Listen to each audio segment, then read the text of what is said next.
Hello and welcome to the 2024 Bolero UCI Gravel World Championships from Flanders and the Forest of Brabant here in Belgium. It's Sunday, it's the men's elite race. It started at 12 o'clock Central European time today and it is well and truly underway out on the roads of Belgium. 251 starters today in the elite race, 182 kilometers of racing, and all 6 of the podium riders from the previous 2 Gravel World Championships on the start line today. And the riders heading out from Halle here in Belgium, just able to take in that scenery on their ride across. Many of the riders out wrecking the course during the course of Thursday, Friday and on Saturday. The weather really good though, very similar to yesterday. Well, it is indeed, and the weather is great conditions as we are indeed looking at the Basilica of Saint-Martin. And you can see the starters lined up behind, and it's more than the elite riders because there's 4 age group categories going out behind the men's elite category today. 15 minutes behind them, and over 2,500 riders this weekend across 49 countries racing in 15 different categories. Now, the previous 2 world champions are up on your screen. Will it be one of those 2 again, or will we see a different rider on the top spot today? And before the race start, preparations for our riders. Valery Bottas, known for his Formula 1 driving skills, as well as his bike riding, a really keen gravel racer. Taking to the start in the men's 35 to 39 age category.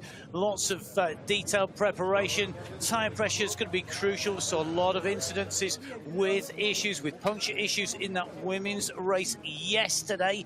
So we're going to see who has got the start, who has got their preparation absolutely nailed. The Belgian squad very strong here. Jan Backlands in the mix. Jasper Stuyven warming up and getting himself ready. One of the hot favourites here today. A lot of people tipping him to be in and on the podium. Cyclocross superstar Ellie Isabit, a rider who will be looking for the technical sections, maybe struggle with the ultimate power of the big road guns, but a very strong cyclocross emphasis to the hot favourites here, with people like Tish Benoot, Vargas as well as Czechia here, Tim Merlier. Another of those riders who's known for his sprint power on the road as well as his cyclocross skills. And that's going to be that mix that's required because it is a very, very fast course here today. Gianni Vermeersch and Florian Vermeersch both on the start line, and they are going to be looking to take on the hot favourite today, because our hot favourite, the man who is tipped by everybody to be up there, is the one and only Mathieu van der Poel. He's likely to be the rider taking on everybody else. Well, he's got the orange glasses on to match that orange jersey from the Netherlands, but the number of Belgian riders here today, the strength and depth is going to be hard to beat. It is, and Florian Vermeersch could be right up there. They've all got to beat Matej Mohoric, the leader at the end and the winner of the penultimate race to this, the race of the championships in Veneto 2023. Our riders lined up on the start line, the front row of the grid. You can see a long look across from Matej Mohoric at Mathieu van der Poel. Behind our elite riders, you can see the age group riders getting ready to start as well. But look at the profusion of blue on the start row on the front of the grid here. Our riders away at 12 o'clock, setting off to head out on to the race route from Halle. This amazing shot down of the roundabout, riders going both sides, streaming out, and this is where having that front row of the grid is really, really critical. Oh, completely, because they come through Halle and out of town and on to the canal section where we saw the women's race yesterday. But you can see the crowds lining the streets, lining the canal banks, and the riders wide across the road trying to get a key position into this tight corner. And this corner is going to be critical. Look at the log jam as we go in, and it's only getting worse. There are riders stationary on the left side, on the inside, riders on the right hand side trying to avoid getting swept into the side of the looking at them, they've got to keep some momentum and keep some movement, and riders with nowhere to go on the inside, being at the front, getting a good start out from the grid. A really frantic race, and you can see this apex. There are riders just jammed up against the barriers. This is going to put a dent into a lot of riders' chances, and you can see the damage that's being done here. Taking a look down this course here, look at the volume of riders that are still coming out of the forest as the leaders come in towards us. You can see the Slovenian team, the Belgian team, the Netherlands team are pushing riders up on to the front here. Those jerseys mostly to the fore in the race in this early stage, but they've taken advantage of that grid, and they've taken advantage of having a fast start. One or two French jerseys, one or two jerseys of the riders from Great Britain in there as they come down in underneath the bridge here. They're going in and along the side of the canal once again. Big pack, only so many places you can go. You can see Vandero just sitting back in what is about sixth wheel at the moment, keeping out of trouble, and that is so critical at this stage as we come down in and through towards the side here. This amazing mural at the side of the course. No time to look at that for our riders. Well, the Enchanted Forest, it's the largest mural in Europe along this canal district here.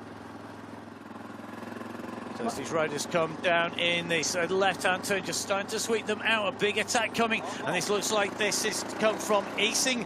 So Easing on the front, pulling the clear Matti Moderich at the moment, and no response from behind the Netherlands teammate. Not going to go chase this down. This is clearly team tactics coming into play earlier. It's an early breakaway. It's a long way to the finish line. Surely this won't stick. Well, the riders continue to push into the Hellerbos forest, this amazing forest here with so much fantastic tracks and trails, really historic. And the Hellerbos forest, a very protected area as well. Some of these sections not able for our spectators to enter because of the sensitive nature of the flora and fauna around the area. But the group are really flying into this. They are indeed, and wide across the track. The pace has come off this group now after that very, very fast start. And the riders know that if you go to the side of the track here, you're going to be in what is really deep mud. There is a lot of tree mulch down there. Vandero sitting on the front at the moment, keeping himself out of trouble. All of these riders know they've got to stay safe. At the moment, the Hellerbos forest sitting between the first and second time checks out on course, and that frantic start started to do damage as we move from the Hellerbos forest towards the Onion forest. Well, Belgium's largest beech forest, and that's where the riders headed next. They also headed past the Royal Lodge, the large green flatlands, once a horse racetrack. Now it is gravel racing that is taking place here. And as we came in through by the Royal Lodge into the forest, the leading group of riders really started to pull clear. 30 riders in the leading group as we came in and through into the Sodian forest, into this big long forest section. This section takes us right the way through, heading pretty much from about 42k right the way through to just shy of 65k. Now the Belgian squad drilling it on the front, and Answer coming from behind, just starting to drift clear though. The three riders from Belgium, the trio, opening up a little gap. Very quick response, and it's the action here starting to break up. You can see behind more and more gaps starting to open, but this group of about 30 riders leading as they came through the 39-kilometer marker, heading in to the Zonenwoud, which is our next big forest section. You can see this leading group and the profusion of Belgian jerseys in there. It's got to be 50% of that group is made up of one nation. Oh, they are indeed as they sweep through, and it's a big group at this point in time, but the stretch is on and the race now really getting underway. As we made our way in through the main section of forest, we came out the other side to the Tuveren Park, where the Africa Museum is. Now, the Park and Gardens just to the south of the Africa Museum, a little bit more formal. The tracks and trails a little bit less technical, a little bit smoother. And as we came out of the Africa Museum forest, we started to see another move being made on the front of the race. And whilst the Belgians have been dominating the front of the pack, the Netherlands squad have got some big firepower. Matthew Van der Poel on the attack as they came out from the Leuven Park, heading out and away from the 70.6k marker. And at this point, a 30-second gap from Van der Poel to Stuyven. Well, Van der Poel third in the World Championships in 2022, not part and parcel of the race in 2023. And issues for Thies Benoot to puncture for him to that front wheel. Got to get the wheel out super fast. Fortunately, getting some assistance really quickly. You can only do this in those areas where the assistance is permitted. You can see here, just getting that front wheel dropped in. Quite a number of punctures. The riders really pushing the limit of what the kit will take, what impact, what damage is done versus how light they can go. Lighter you go, more likely you are to get an impact puncture, more likely you are to have issues. Now, the chasing group behind trying to close the gap down. There were 19 riders behind Swift, having made his way back into that big chase group. But that lead of Van der Poel was out at 30 seconds coming down as we went in to the 82-kilometre marker. That gap had come down again. Yeah, gap had come down to 15 seconds at the 82-kilometre marker. 8 riders in that chase group, and Gianni Vermeersch, the rider in danger off the back of that group. Well, things have moved on, and the catch was made at 88 kilometres. 10 riders in the leading group. So 10 riders in the leading group, as you can see on your screens, more riders coming from behind, chasing in. Really is a attritional war behind the riders. You can't afford to get distance too far. So we start to move our way in towards our final circuit. Remember this, a start lap out around Halle. We then cut across from the countryside in towards the main circuit. Well, we've just gone through the 93-kilometre marker in this 182-kilometre race, and they are indeed all coming back together again at the front of this race. We've now got 16 riders in the leading group. And we're joining them live and now on your screens, as you can see. Already a conversation on the front of this. So let's try and take a little run through of the names in the leading group. You can just see, I think that is going to be Connor Swift, just moving up on to the front here. A rider who had an issue early on in this race made his way back up into the group. So Stuyven in this group. So it's Maurice Van der Poel, Vermeersch, Florian Vermeersch, that is Timo Kielik, Connor Swift, Jasper Stuyven, Matej Modric, Tunets, Gianni Vermeersch, Quinten Hermans, Tim Merlier, looks like Kevin Panhausen. We've got also Matej Godokov, as well as Lawrence Nassen and Jonas Lindberg. Britt Otterman just in a contention, and then we see a 10-second gap to the chasing group. Thies Benoot in there, the rider who had the puncture. Lander Lawrence, Roger Klug in there. Joran Blomer, Peter Vakos, Louis Neves. That is as it stands at the moment. Toon Aerts in the mix in this leading group as well. Really, really going to be a battle to stay in this front group. And your eyesight is not deceiving you. There are 11 Belgium jerseys in that leading group of 16. So the leaders on the way in towards the final circuit here. This is going to be very, very tricky stuff as they go out on to the main circuit. Now, one of the key things that we find here is we go from one of the wider sections to one of those narrower sections out on course to one of those tighter sections as we hit this 86-kilometre marker. Every time we get a pinch point, every time we go in through, we get in trouble. 86.2k to go to the finish, and the riders, every time we're going in, lining out, if you're at the back of that group, you're having to brake, you're having to slow down, you're having to accelerate and expend energy. Now, the course that the men are racing today, 182 kilometres in total, 86 kilometres left. 2 local loops of Leuven, and that's where our riders are at the moment. They're coming out on the first loop. Now, 60% of this local loop is the same as was used for the European Gravel Championships in October 2023. And, well, it does indeed follow the green belt through some very old woodlands connecting these places. Some paved roads, a short, steep cobblestone climb, 1.8 kilometres to the end of this lap. That could well be instrumental on the run into the finish line.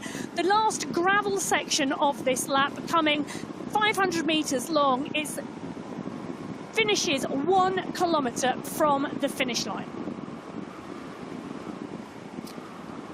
Well, the pace definitely picking up. The early stages of this race were a lot steadier than they are now. The pace now averaging just shy of 39 kilometres an hour, but early on for the first 30 kilometres, it was sat around 31.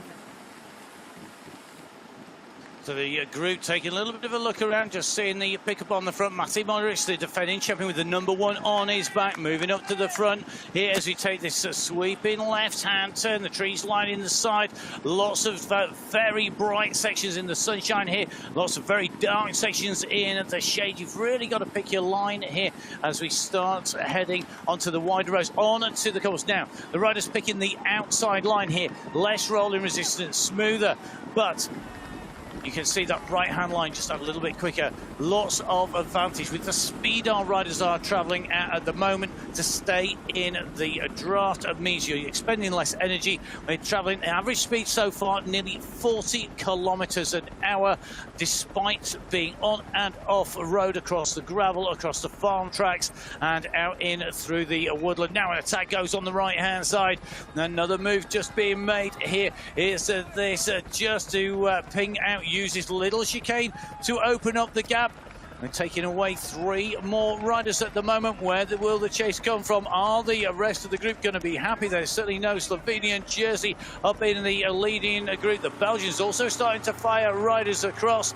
A quick look across here in the lead group. And at the moment, I think we're going to see Swift with a quick flick of the elbow there, just trying to get a little bit more momentum going. Well, it's a really big drive at the moment, and the 2 riders from the Netherlands keeping the rider from Great Britain company on the front of the pack, as we see a gap now forming in this group. That's 8 riders at the front with a small gap, but the push is on from the Belgian pack on Group 2, closing down. A little split starting to open up here. Little bit of distance just starting to stretch out from the riders at the moment. This is a dangerous moment. Get caught at the back. Once this group go on the front, if a gap opens up and you're caught on the wrong side, you're going to be distant. It's going to expend a lot of energy just sitting on the back of the pack here. Gianni Vermeesch just holding position. It's a dangerous game to play, though, sitting so far back in that group. So Lawrence Vik in the mix at the moment, and we're just taking a little bit of a look on the screens. This big pack at the moment trying to drive on. We've just got 2 of our Netherlands riders sitting behind. Vandero looking very calm and composed and waiting. Little look down there, I think, from Moderich as they take that left-hand turn. Let's see where this goes to as we come in now. These sections of Woodland, as we move closer in towards that finishing circuit, with 83k to go. This circuit, yesterday, very big muddy sections at the side. It has dried out in the last 2 days, though, so we're seeing more dust. We are seeing ruts forming as well at the sides. And the latter half of this lap yesterday for the women's race, very, very muddy. It's going to be interesting to see how that has dried. You can see the mud on the side looking a lot tackier than it was yesterday. Some very, very wet sections, particularly went into the farmland sections on the run back towards Leuven. So Modric with his teammate Kovacar in those Slovenian jerseys, just sitting in positions of 5 and 6. 2 riders from the Netherlands on the front, 2 riders from Belgium behind, 2 riders from Slovenia, and a little bit of a chat going on, a quick little bit of conversation going across there from Van der Poel, just has no doubt instructions what he wants to happen in this race, because you would think they're going to work a little bit of a check back, and there's a lot of look over the shoulder there and a lot of looking back to see the composition of the group. to come down through the maze, through the cornfields, taking a left-hand turn, another transition. And the biggest issues are around where we transit from the tracks onto tarmac, from the tarmac onto the tracks, and the changing surface is where we saw problems last time. We're seeing problems again today. The Great Britain rider just sitting in the back of that group is Connor Swift. He is the lone representative of Great Britain in the mix. Jonas Lindberg in there as well, looking pretty strong from Denmark at the moment, but the groups either side on the very firm sections. You don't want to stay in the ditch in between for very long. Not only is there the mud and the dirt, but you also get concrete slabs cutting across. One of those catches you will, it's going to be curtains for your chances at the front. Yeah, and the terrain changing constantly on this course. For, riders saying for no more than 5 minutes are you on the same road type surface, whether that is road, whether that is gravel, whether that is forest tracks, whether that is mixed tracks like you're seeing right now with the concrete paths, with the grass and mud in the middle, and constantly changing on the corners into new terrain. Indeed, next to right-hand turn, those on the right-hand side taking a tighter line. A lot of riders having to go slightly wider there. They get sweep wide for Panhuisen there. Issues on the way round there. And you can see that that was Lindberg there that was getting tangled up with the Belgian squad. This is the issue. Any slight mistake here, any run, if you run into another rider, you're just endangering the bike. You only need to have a slight mechanical with the margins being so fine. This is a really fast gravel race. Gravel racing encompasses so many different types of terrain. If you go to America, you're going to get big technical monsters, absolute classics in the gravel world. If you go race around Italy on the gravel or in France on the gravel, you tend to get faster roads using more Strada Bianchi or Chemin Blanc. If you go out and race the gravel here in Flanders, it's generally a mix of farm tracks, woodland tracks and trails. And because of where we are, because of the terrain, this is quick and the margins are tight. Well, talking about where we are, look at the crowds. The Belgians really know how to enjoy their bike racing. Flanders, an absolute hub of cycling and racing. So the riders diving underneath the bridge there, with spectators getting a fantastic view, taking their turn in and around this mart here, the gateway into the middle of Wood. So they come around that turn. You can just see as they go in and out, the big screens there for the spectators to watch the racing before the riders come through. At the moment, the pressure on the front, and at the moment, Slovenia is starting to wind this up on the front. Again, not wanting this to go too slowly.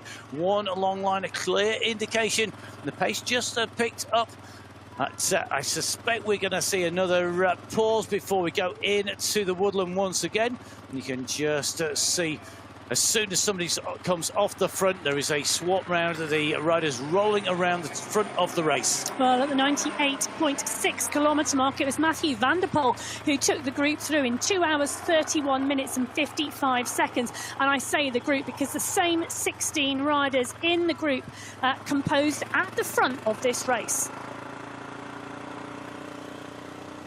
Now, a little bit of a squeeze as they come in. You can see going through those bollards, through the post, which prevent motorised access in and through. It only allows through anybody who's thin enough to get in between the bollards. Well, our riders having to negotiate that. That thins the group down.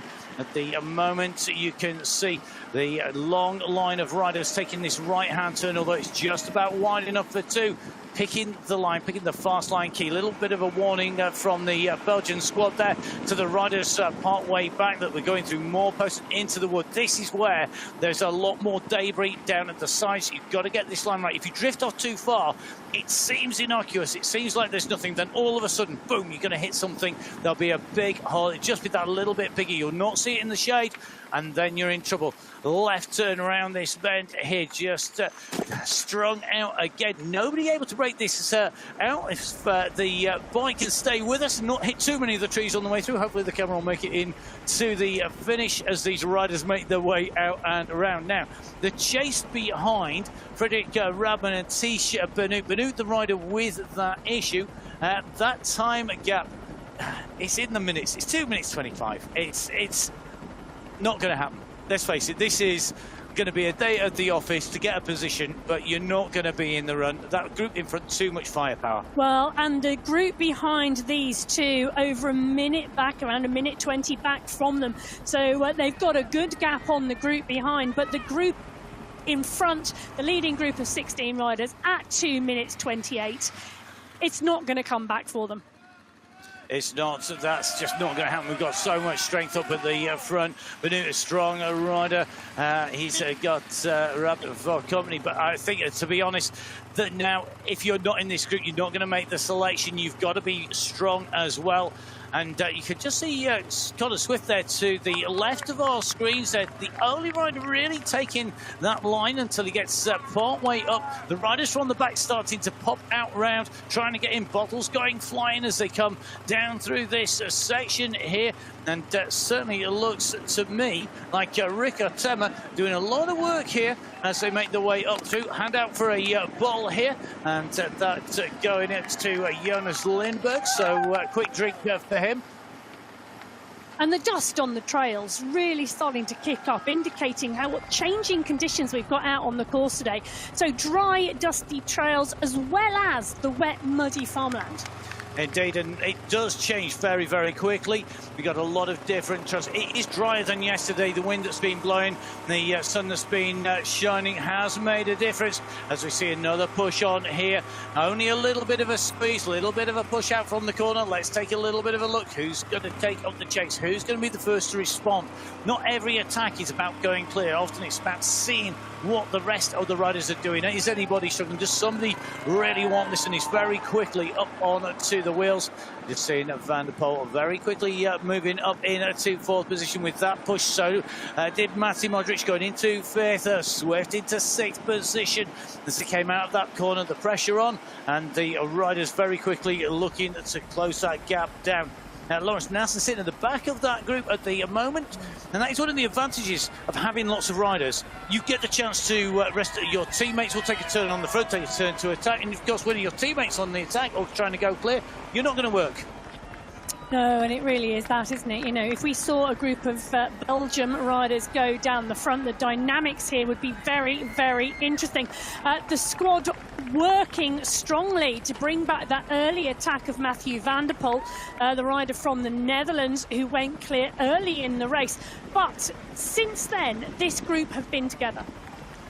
And there is the advantage of working in one group as one big pack here. However, you won't want to leave this too long. So in terms of where we are in the race, we've gone around that Halle loop, we went on that long run through, we've been through the finishing line for the first time, we're going round the big circuit for the first time. We're at the south side of that bigger circuit in the Middelvoort. We come from there up onto our next loop section. Again, lots more woodland before we start coming back into town for the completion of the first circuit. This section is one of the more technical sections because it is so narrow. You've got to be in the right place. The right place is in those top four. Well, and also some of these trails now coming back towards Leuven, there is one good line, and we've got a big group of 16 riders at the front of this race, and they will all be wanting that line. Being at the front of this group is going to be crucial to being able to pick where you put your wheels. Oh, really interesting. Tim Murray sitting about second wheel in as they came in through. Now Panhuisen also trying to move his way up towards the front, trying to keep in that key positions in at the front third, not in this crowd at the back. You can't see anything. This is the biggest problem because a lot of these tracks have got riders having come through, and it will have changed from the previous races. It'll have changed from the recon. It'll have changed from when they were out checking what the course was doing. Well, and towards the edges of the trail, you can see how rough it is.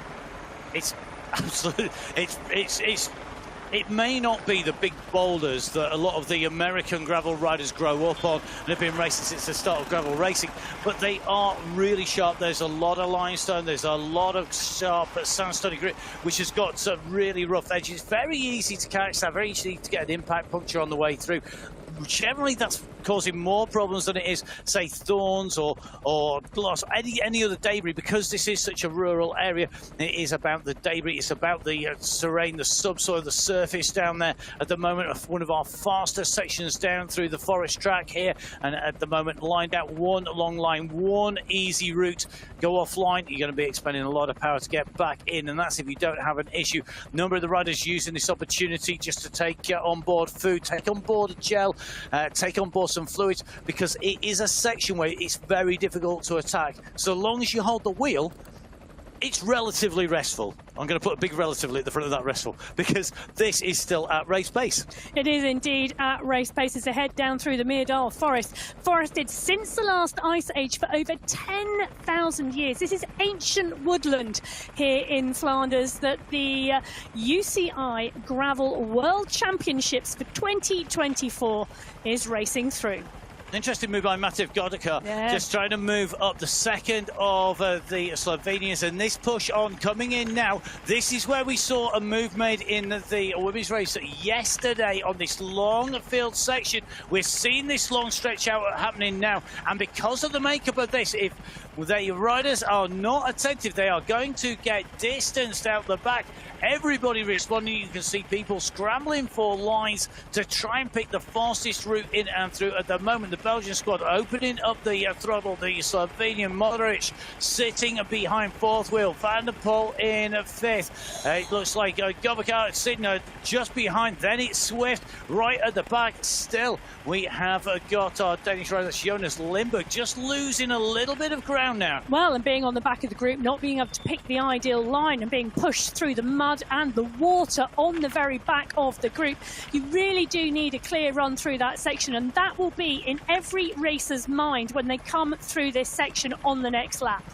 And it's always compounded, isn't it? It's not taking the ideal line, not being able to take the fastest line, not being able to be the most economical in terms of the power and the strength you're using to hold position, to hold the bike on line. You can't get the power down as much. It just all compounds. And of course, the risk increases as well of having an impact, having a mechanical. We saw people with bars bent to one side yesterday in the women's elite race. We've seen people with punctures in that. We've seen people with punctures in it. Looks like another issue here when the Belgians foot out there. Is that a chain off? And he's just having to drift back. I suspect going to get a little bit of a push along, and just see Lindberg just moving his way back up onto the wheels here.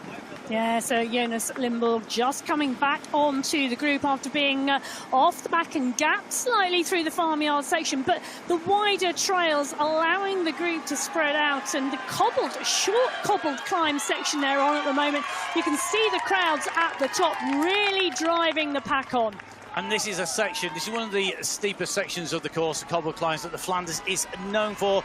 Things like the Flanders Classic we go across, of course. We have so many of the classics, the Spring Classic, road races using these cobble climbs. This is a super short section, and because it comes after the long, thin single track section, it's a section where I would expect to see it potentially next time in and around. Well, interestingly, transitioning very, very quickly from the cobbles into the two cement runway type road, and a push coming on now, really, on the right-hand side. So just picking the pace up, the speed just lifting on the front, just being driven at the moment as they manage to get that power down. You come off from those twin tracks on to this tarmac section here, and once again, it's the Belgians who are having to take the pace. Let's just take a little bit of a look back. You could just see the spectators unable to keep their feet. Fortunately, running far enough away. If you are going to run beside a bike race, do it 10 metres off the side, so you're not going to get in the way with the riders. And if you have an issue now, onto the technical section here. This is the climb back out. We've just had a little bit of a drop, and now we are on this section now. There is one smooth line through here. It's been ridden in by all the riders yesterday and in practice, but at the sides of it, you can see where those stones are accumulating, where the debris and detritus from the banks has been brushed down. When the spectators are going up there, they're also knocking down debris as well, and that is contributing to making this a really difficult section. Take the lead, take B at the front, pick your line, have that smooth line, keep efficient, keep smooth. Conservation of energy at the moment is going to be key waiting for an attack, which surely must come as we make our way onto our second circuit. It may well be done in the tight sections we run in towards the line. We've got some real tight sections, and there is a steep little climb on the way into the line that when we go through this time, may well expect to see an attack or two going on. Well, and constant changes in parkour at the moment as we move from one surface to another, to another, to another. And you can see the push now on the front of the race as we swing into yet another change of surface. So tight right hand turn. Little bit of a gap starting to open between the front three. The Belgian rider in fourth place, not picking up the pace there. Clearly an indication that he was quite happy to let that drift away. Just holding fire, making the big man Mathieu van der Poel do the work on the front, trying to take some of the sting out of the legs. We're going to take a little. In fact, it's not going to be Van der Poel who's had to do that catch up there. That looks like that's Otema who's done the work. So apologies, Otema being sent up to do the work, and Van der Poel just dropping back here, sitting 2/3 of the way down that group. Very dangerous place to be unless you're supremely confident. As we go in through the woods, you can see the track being rolled out by these riders. These small bits of dust, dirt and debris just almost forming an almost concrete-like section underneath the wheels, whereas off to the sides, all those that leaf debris, all of the gravel really just making, although it's not going to be a puncture risk in this section, it is definitely going to be more resistance. Well, and the Belgians on the front of that pack of 16 riders going through the 109-kilometre marker, keeping the pace high, trying to stop those groups and breakaways happening. So great shots of this forest now, just dropping towards the back of the group here. This is Leuven and looking down at the bike. That's the repeated look down. Is that an issue with the rear tyre here or with those gears? It's more likely to be the rear tyre. He's just picking up the pace here. Could have been that the gears didn't quite go into gear, just squeezing on. He was off the back of that group. A little mistake, slightest issue, you'll find yourself in trouble at the back of the group, but able to tuck down a little bit of a descent down. You can just see him freewheeling his way in here, carrying that momentum through, just getting a little bit of a break in his pursuit on to those back wheels. Fast section here on the descent down. High risk though, if you get it wrong, the faster you go in, the more likely you're going to have a large consequence. If you do go off a line, you're going to hit everything harder, hit everything stronger. Lots of the riders are taking another chance to take on board fluid, take on drinks. Long race here today. Big distances. However, the riders at the moment still continuing to push out a faster pace. The leading riders still sitting at just underneath 39 kilometres an hour average speed at this stage of the race, with 75 kilometres to go.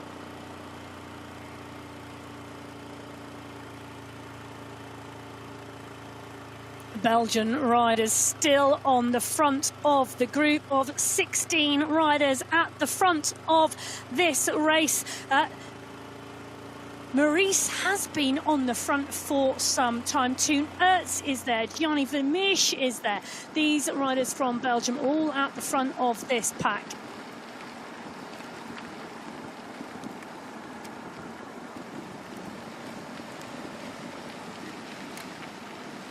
So steadily making our way through the middle wood. At the moment, these riders are using these tracks. A very fast race route today. Very fast gravel racing. Less technical, but super quick. And of course, this is the third iteration of the World Championships. The first two based in Veneta in Italy. Here today in Belgium, in the Flemish Brabant. A real home ground for the majority of these riders here today. Even riders like Connor Swift have spent his time out and racing on these roads plenty of times. But Well, so we leave here at the end of this. We are going to be travelling a little bit further afield for the World Championships, the 2025 World Championships, moving across into Nice in France, down on the south coast. Then we're going to go to Nannup in Australia. That's going to be really interesting when we head across there for the gravel racing. Really interested to see how that course is and the different terrain and how they use that unique geology and geography that they have in Australia. We come from there to the Hautes Savoie. That's when we have all of the cycling disciplines coming back together for the Super Worlds once again. That's in 2027. Then going across to Saudi Arabia to Alula in 2028 for the UCI Gravel World Championships. That will be very different again, and I'm looking forward to seeing what happens. Great to see it moving around.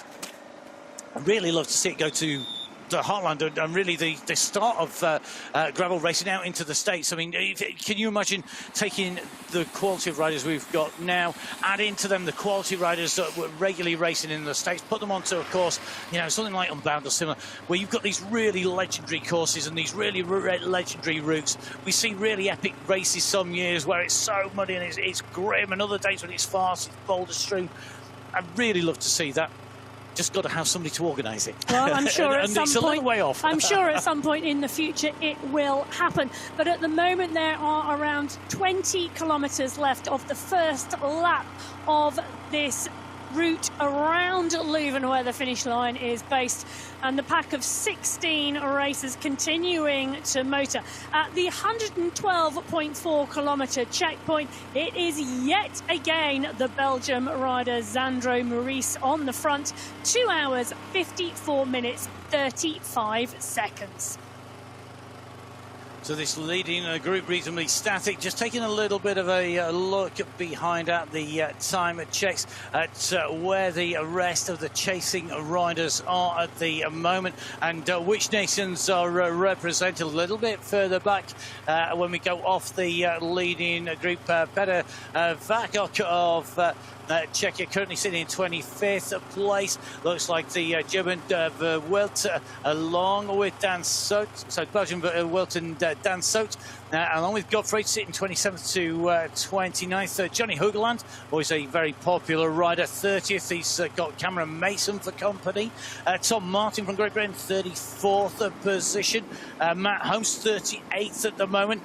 Kobe Freeburn from the United States of America, just talking about the United States of America. Kobe Freeburn currently sitting in 39th position. He's just ahead of a certain Greg Van Avermaet, a man who does know how to ride a bike, to put it mildly.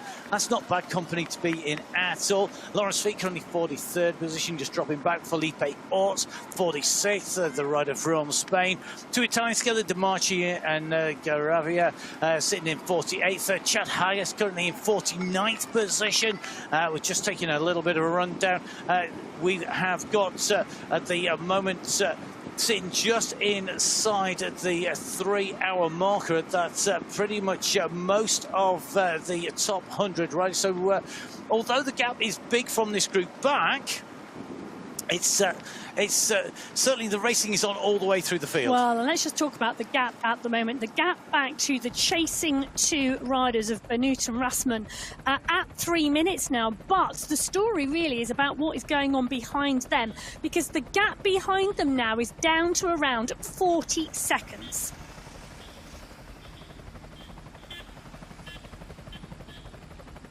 So it's looking like the 7-rider group, 40 seconds down on Benoot and Rasmussen, may well shortly be on their heels, bringing the chase group from 2 to 9.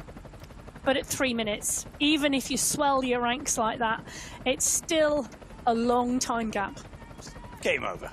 It's got to be over. It's just not going to happen. And if there were to be an issue with the front group, and we talk about it's going to have to be a major issue or something to come back, the race commissaires, the race referees basically, are going to stop the groups, and they're going to restart the race with time gaps in there, because if there was something... It's the classic. If there's a railway crossing and you get stopped, if there's an incident, if there was an accident on a bridge or something, or a car got stuck or a lorry, there's no way through, then the time gaps will be taken, and then that would be a restart there. That's where we're going to see the common sense go into play. So realistically, this leading group being cheered on by these fantastic spectators out around the course. leading this race out. 67.7k to go. Quick reminder, the loop that we're on is a 47.7 kilometer loop. This is the last loop we'll be going into next time around. At the moment, though, we are out on our penultimate loop around the forest south of Leuven, down into the Meer de Wold. And at the moment, in these forest tracks, our leading group leading out a gap of over 3 minutes back. 9 riders chasing over 3 minutes distance. And at the moment, this is about staying in the group, not expending too much energy, choosing your moment to go clear. How long do you think, if you were to attack, Matthew Vandero, where would you go? Well, that is a seriously good question, because the pace on this group through the sections that are fast, being absolutely drilled by the Belgium team at the moment, really trying to shut down any opportunities for an attack. But you can see this track and this trail now through the woods is the muddy section we were talking about earlier. And again, line choice really important, being on the back of the group really difficult. And a little bit further down the trail down here, as we go in through the woods, we've got a couple of sections where there's about 10-metre wide boggy section where you go in. Our motorbikes actually got stuck in there on their recce. They were testing it to see how deep it was. The answer was it went right up to the foot pegs at the side, and the foot pegs were underneath the mud. The riders trying to find a route around it to keep the speed and the pace, and this is where it pays to do your homework, to get that race recce, to get the route riding in, to know where the boggy sections are. And it's not just to know where to go, where the line is, it's how much energy to put in, at what time, on what section of track. Anybody who's ridden off-road will know, you get the line right and you put the energy at the right time, you can make meters of distance over your riding companions. You can indeed, but anybody who's raced cyclocross will also know that when you ride a lapped course, the conditions can change between laps. And, well, one more lap of this loop that the riders are on at the moment around Leuven to go as they head now back towards the city. Lead group coming through, great shots from our camera bike behind the riders, still one long line. It's only going to take one mistake partway through this group to open up a massive gap. One little pause as we hit another of these really boggy sections. You can see the water standing in the puddles here. And now as we go down, the riders taking to either side of the course here where it's roll flat, where there is a smooth line, absolutely shaking this bike apart here, and the leaders just scattering across the road. And this is also about keeping your bike together. We saw yesterday in the women's race, Voss have an issue with a cycle computer because of the terrain being so rough. Indeed, and that would leave you riding blind, although I think at the moment the riders are totally focused on where they're heading. Now out from this left-hand turn onto our next track and trail down the side of the farmland, the real dotted farmland along with woodlands, very much European terrain here, very typical of the riding in the northwest of Europe. And at the moment the dust being kicked up by the bikes, being kicked up by the motorbike here. This is definitely reminiscent of that Paris-Roubaix dust cloud that we see, and the riders at the end of this are going to be absolutely covered in mud and dirt. It was great to see all the pictures coming in on social media and across the press of the riders who had finished yesterday, not just in our elite races but in the age groups. And one of the great things about the World Championships, masses of riders racing in all age categories, and that for me really is part of the thing that makes gravel so special. Yes, so 15 different race categories at this World Championship event over the weekend, including the 2 elite categories. So 4 age group categories out today alongside, well, behind the elite men. Yesterday, well, it was a phenomenal number of riders out on the course. 2,500 riders this weekend. Huge numbers, lots of participation. Riders qualifying into the World Championships in their age groups by riding the World Series. And that, for me, really, really is a great way. Let's get the riders qualifying. It shows the standard of riding. Well, and if you want to qualify for the 2025 World Championships in Nice, you need to head over to the UCI GravelWorldSeries.com website, because you can find all the information there and all the qualifying races. You need to be in the top 25% of athletes in your age group to qualify for the World Championships in Nice next year. So top 25% going to be qualifying, heading down to Nice. Some great weather down there. Lots of sunshine going to be hopefully bathing the riders after what I'm personally hoping is torrential rain in the week before, making it exceedingly difficult and putting those skills in riding off a road to the fore. Hopefully taking in some altitude gain as well, because there's some big hills out and around Nice. Some great descents. There's some great riding, whether you're on a mountain bike, on a gravel bike or on a road bike. It doesn't make any difference. So I think hopefully we're going to see a lot of that in play when we go on to the next World Championships. At the moment, we're in the north of Europe. We are up in Belgium, just south of Leuven. At the moment, our riders on this long straight section of the little pinch point as we come down alongside the horse enclosure here with the menage in the background. You can see these riders making their way in and through. It is a strong equestrian area as well. And the helicopter staying up nice and high there, just making sure they don't disturb everybody out down in that farm. As the riders coming through at warp speed, probably going to make enough noise with the rattling of bikes as they come into our next section. And it's a really muddy technical section through the woods again, with very little line choice, and the riders at the front really making the most. And this is that really muddy corner.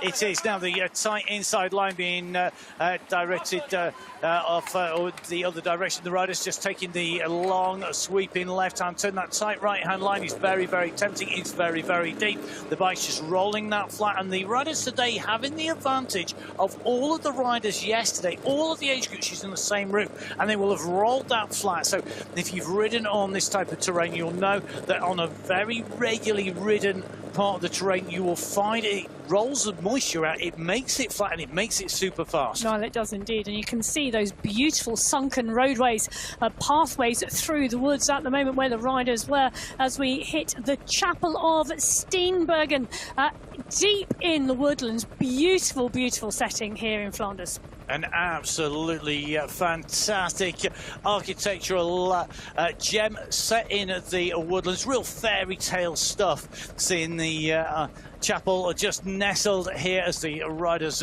make their way in and around. You can see the course branding just down at the side of the chapel here. The riders, though, well, the pressure on, and again, and this is going to be Lawrence Nason at the back of the group, just drifting off the back. Behind him, well, the motorbike is tracking him. The gap has opened up in front.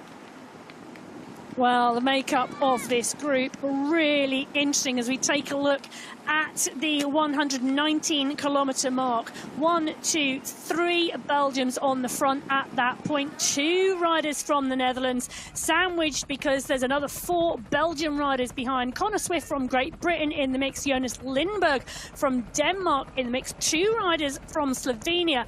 But the rest of the group is just blue jerseys. It is indeed, as we start to go alongside the Zuidwater and the Minnebron. Our camera focusing down on the giant mushroom in the middle. Toadstool, I think it is. Toadstool it is. Get your fungi correct, Matt. As the riders come around the turn, they're not going to be looking.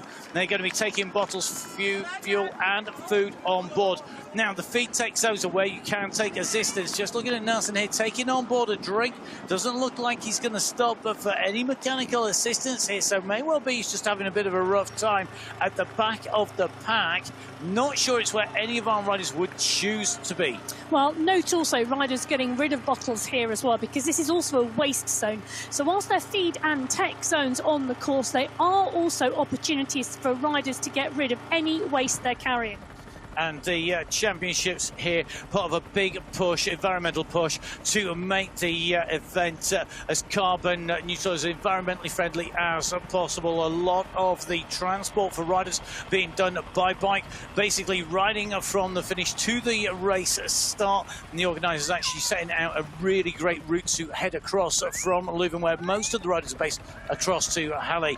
The group coming back together, reforming, rebunching, getting it back together before straight way back off. You don't get tarmac for long. There might be a lot of tarmac sections, but boy, they're not long. They're nice. To the kicker, on to the climb. Linking the sections through these woodlands together, short sections on the tarmac, because they bring you in to these beautiful woodlands as this 16-man breakaway group leads with 61 kilometres to go in the 2024 UCI Gravel World Championships. Well, the woodlands lined with spectators, and it's tricky here because you've got the technical features of the ground, but the group's large at the moment, and the spectators lining the sides of the trails here in the woods. Part and parcel of the features you need to mix. Two of the Belgian riders now on the back of this group, and Panzian here as well as just taking a little look. It's Nason, isn't it? And he was on the front doing a lot of work earlier on before he dropped to the back of the group. But big attack, big push on the front here. You can see Matthew van der Poel's chosen this uphill section. This is one of the longest sections of a forest track. He's gone on the attack, and Connor Swift has gone onto his wheels here. So the rider from Great Britain answering the attack from the rider from the Netherlands, and that is a big move on the front. It has dispatched Panhausen, it's dispatched Nason, gone as well. That is going to be Garbacar. He's out of the running, and the gap has opened. The Belgians are chasing. This is a long section. We run around. We've got this right-hand turn. We keep on going until there is a very tight 90-degree left. We still stay in the woods. There's another 90-degree left, and the tarmac does not resume until we are much further down this race route, and that is going to be very telling. What do the riders behind do? Who has got any kind of speed, any answer to this attack? The place to be is on the wheel. A flick of the elbow. That was a no-chance sunshine from Connor Swift there. You've got the power. You're the big favourite. You're the man that everybody thought we were going to need to beat. You're going to have to do this. They're going to be heading on and through, heading back in towards the approach to Leuven at the moment. It looks to me like this gap is really starting to stretch. Well, both of the riders off the front have taken third place in this World Championship competition. Van der Poel in 2022, Connor Swift in 2023. They have both finished on the podium before, but both of them picking up bronze medals. They want to go better than that. This is about gold and going for gold. Massive effort behind. You can see the chasers trying to come that camera for shortening the distance, but the scale of the riders giving a clear indication that that gap really has opened up, and now Swift starts to work with Van der Poel here. Well, the flick goes for Van der Poel to come through, but he's sitting on the wheel.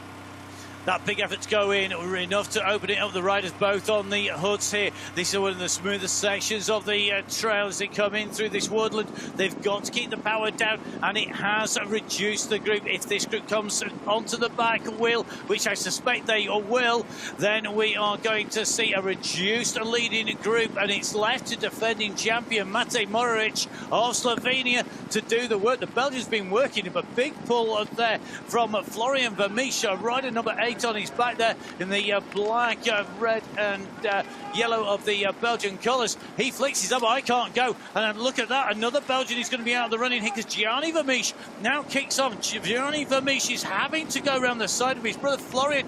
And at the moment, Gianni is absolutely dying a death out here. Wow. He's really struggling with the pace, really struggling with the speed, and he cannot get onto the wheels easily.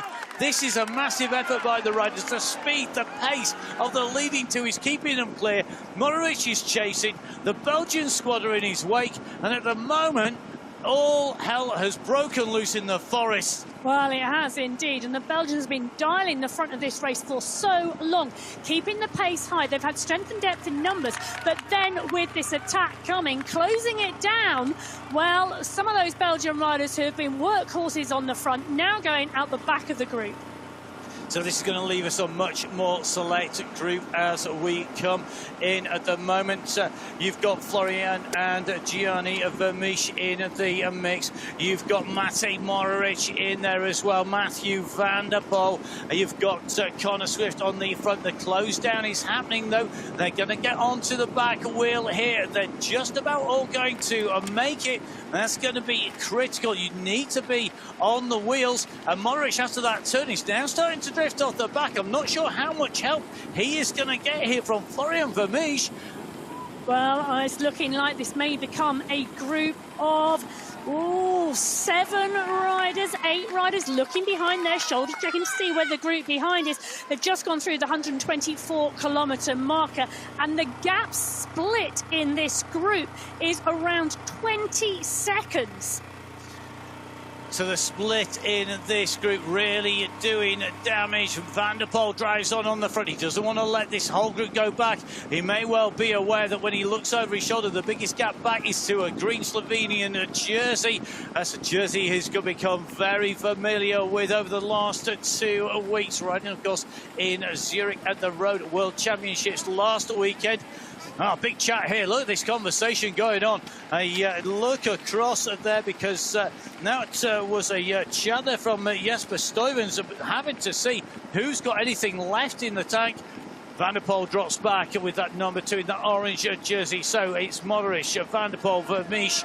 That's Florian Vermeersch, Connor Swift, Jesper Stuyven, Quinten Hermans in the mix as well. But you've got Gianni Vermeersch in the group. Matej Mohoric and Van der Poel dropping to the back now. Not sure I'd want to let Van der Poel out of my sight. He put the attack in, he put the dig in, he's now going to do a recovery. Are the Belgians hatching something in the middle of this group? They can't see that Van der Poel just reaching in his pocket, take on more food and fuel. Well, whilst the Belgians discuss strategy, it's Connor Swift on the front. The group of 16 now down to 7. Well, look at that gap go out already. It's over 30 seconds now. Back to the chase group. The group of 7 now clear of the rest. It was 16. It very quickly became 7 because Matthew van der Poel and Connor Swift put in the dig. They put in the drive. They went away. 5 riders only able to come back. The chasing group, the remainders of that leading group of 16 now coming on to the tarmac, but it is a big gap back. That is a massive, massive gap. That is not going to come back any time soon, surely. No matter what tactics played out on the front, it is a good-sized group. But the Belgian squad represented up at the front, the Slovenian squad represented at the front, the Netherlands squad represented up at the front, Great Britain represented in that front group. This is going to be pretty critical now. What are they going to do about this? Where is this going to come to rest? Are we going to see a group come back? I can't imagine for 1 second that this group chasing are going to bring back our leaders, but this is bike racing, it's gravel racing.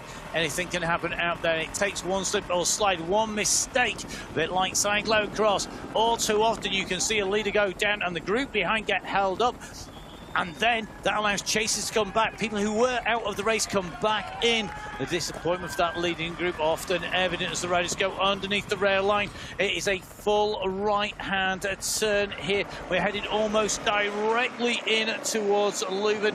This is the main rail line running in from the southwest into the city. This is indeed the final 8 kilometres of the lap. When they get to this point, on next lap, there will be 8k to go. Well, the riders wrecking on race route, the run into the finish, because 2 laps of this Leuven lap, it's 47.7 kilometres.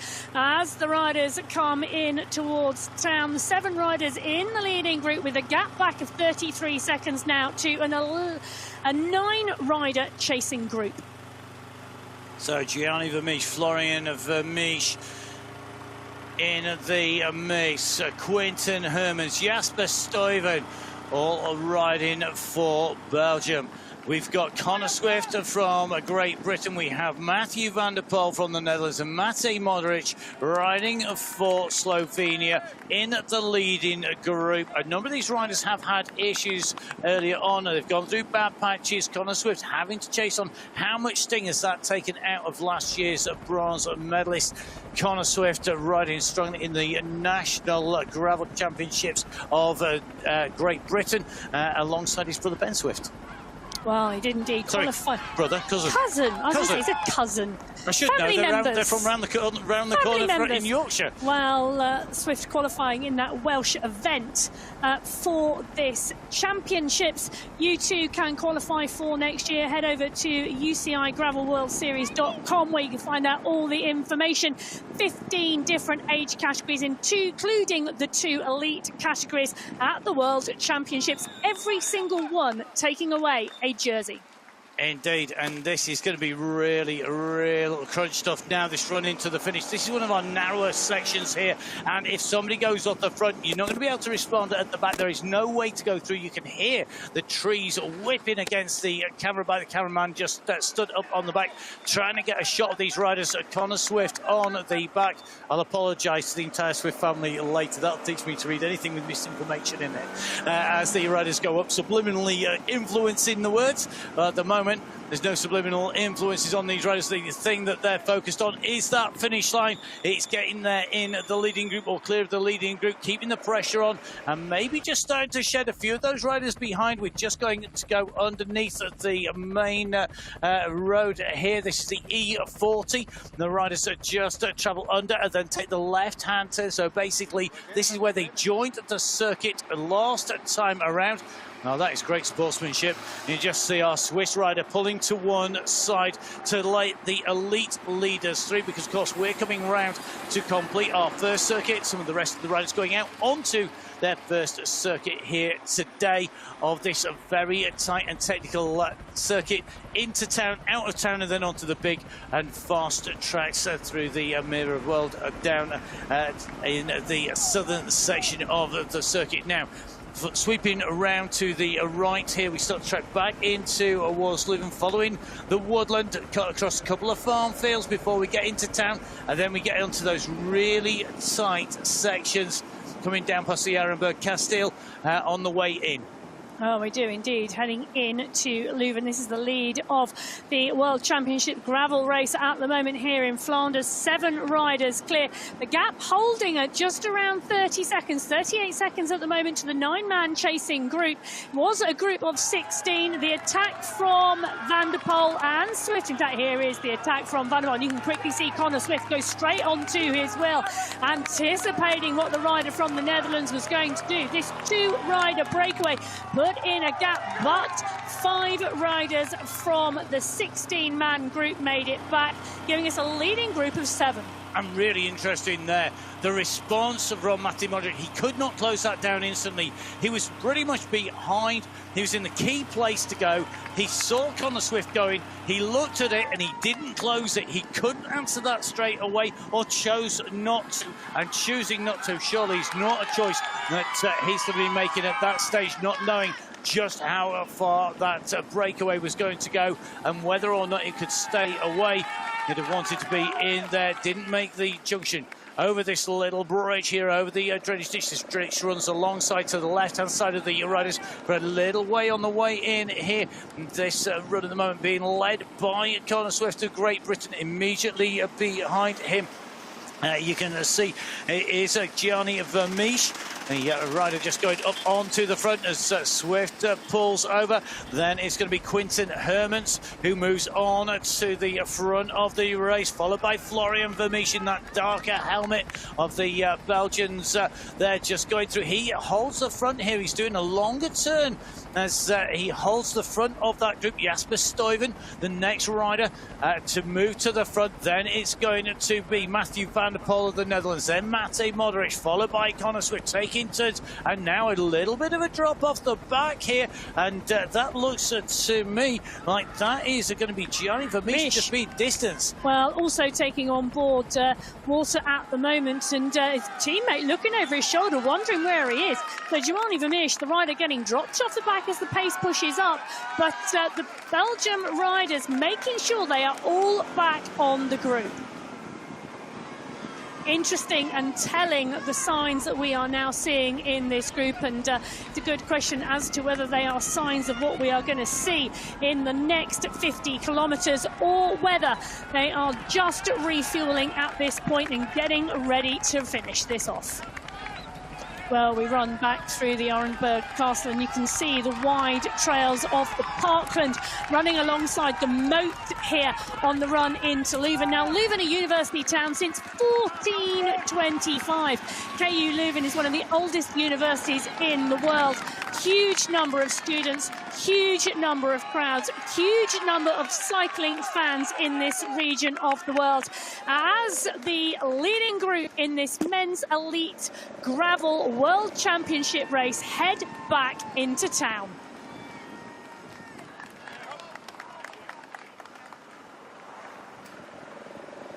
So tight turns as we start heading in the tracks and trails that normally see the commuting cyclists riding in and out of Leuven Centre.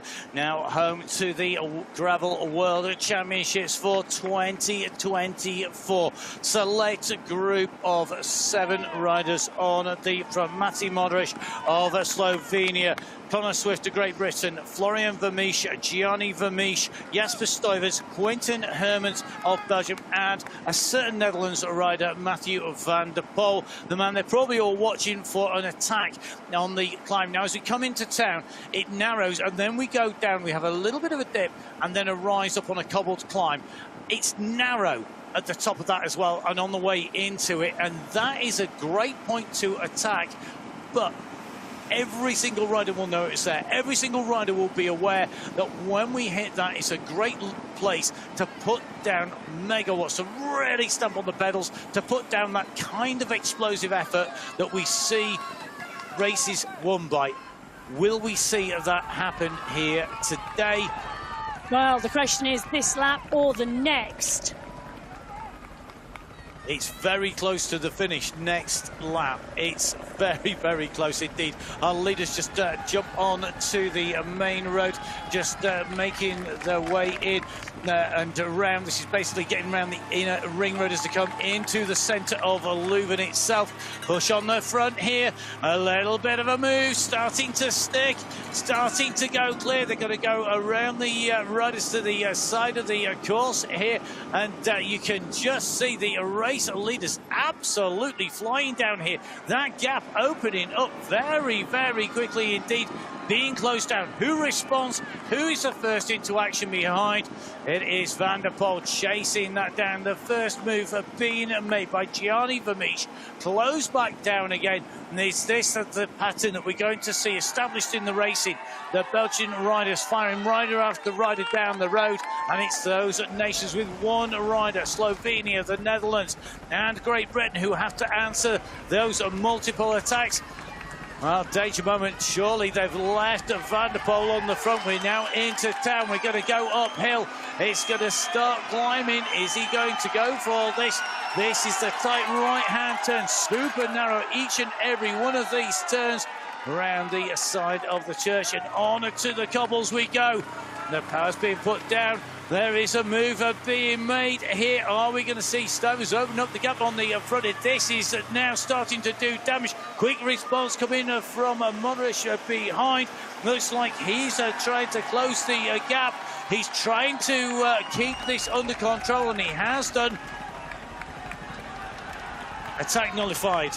Well, it was indeed, and now the run in towards the centre of Leuven. They've got one more gravel section of 500 metres before they hit the tarmac. The final 1,000 kilometres, 1,000 metres. I need to put my teeth back in.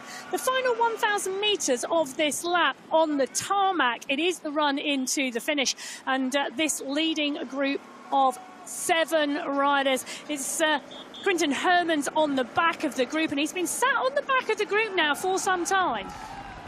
Quinton Herman's a regular cross rider a few years ago, still rides across regularly as the riders make their way into town. This fantastic setting for the 2025 Gravel World Championships. The riders coming down that long straight to the top right-hand side of your screen, turning left and right around the central square here today. Now the ladders plane, however, that's not the end of any difficulties going around these twists and turns. We've still got lots of technicality, even within the centre of Leuven itself. So, leaders making their way down past a lot of the expo and a lot of the trade stands here today, zigzagging their way in and through. Great to see all of the VIP being emptied and all the riders being watched by everybody, leaving the champagne behind and heading down to the barriers. Champagne?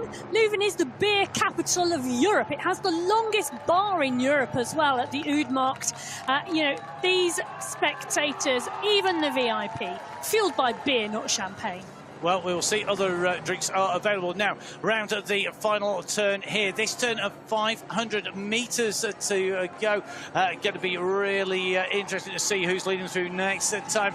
You can see the riders dropping down this long straightaway. Everybody just rolling through at the moment. And the pace is hot enough to keep these riders clear. It's not full-on attack. It is nullifying the attack somewhat, and that is one of the things that the riders who don't want this to get broken just yet are going to have to do. They're going to have to try and stop people going clear. If the pace drops, you're going to see an attack, because that is the moment when you can get that gap, when the rest of the riders are going slowly. So over the line we go, out onto the circuit. This is going to be the last run, the last lap around the circuit here today. 47 kilometers plus of very tough riding. Our riders now into one of the best features so far on the gravel course. Well, it is indeed. This is the railway station, a bicycle spiral in the centre of Leuven. It's got a 4% incline. It's 145 metres long, and today, well, the riders only going up it. Normally for commuters here in Leuven, they can use it both ways. The stairs in the middle. Yeah. No one taking the stairs, nobody doing a Sven Nice and riding up the stairs at the moment, even though we are in the heart of Belgium as the riders continue to make their way down now. You can see they're catching the age group of riders here. Our rider with that green number plate in the 40 to 44 age category on the way down on the side. They get a grandstand view of the chase group coming down the straight. They're a full lap in front. Well, they are indeed, and it's going to be interesting to see the time split. But I think the time split going out now with the leading group of 7 already having come through this 135.6 kilometre marker in 2 hours 29 minutes and 9 seconds.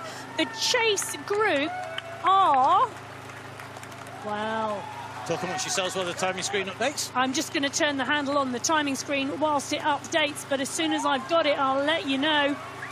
So just taking on board the feed zone just on the exit on the way out as you come out from the Stad Leuven and the station at Leuven. Just on a long straight section of road, takes you alongside the rail lines out to one side. Lots of the spectators cramming the sides here as the riders try to cram the food, the gel down. Gels, bottles, all being passed up to the riders. One of the key feed sections heading out with 45.7k to go. The gap now 1 minute 10 seconds to the chasing group. Well, Musette being thrown over to the side of there by Connor Swift. You can just see this group as they came down the straight here. Take a look at those faces. A lot of concentration. A lot of riders, though, looking pretty comfy at this stage. Nobody really looking to be on the rivet as they came in through with one lap to go. They know that they're all in with a chance. The chasing group behind, they were originally with our leaders being a distance. You can see a little bit more suffering on the faces of those chasers coming through. Still a huge contingent of Belgian riders in there. They're going to be kicking themselves if they don't get a win today. Well, the Belgian riders doing a phenomenal amount of work early on in this race and really driving the pace when the groups were together. The leading group of 7, the chase group of 9 were 16 riders for such a long time, and for most of that time it was the Belgium team on the front driving the pace. Well, the lead group of 7 now with less than 45 kilometres to go in this Gravel World Championships as they head back out on this loop of Leuven. They know exactly what is coming. They've ridden this lap once before. Each and every one of those riders will know where their strong points are, will know where they need to watch and where the attacks are likely to come. In some ways, I really love the fact that we have a finishing circuit, that we have this loop around, because by having this loop, the riders know what's there, they know what's coming. It does make it safer for the riders because they've got knowledge of what's in front of them. But it also, in some ways, makes it more difficult for the riders to attack.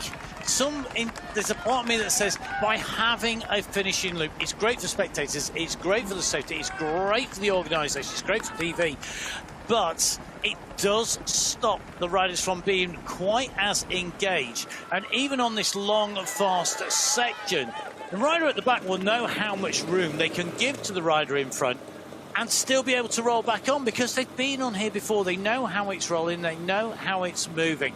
A little bit of a hand up here. That is coming at the moment from the chasing group at the moment. It's Tim Merlier on the back of the group at the moment, just having a conversation.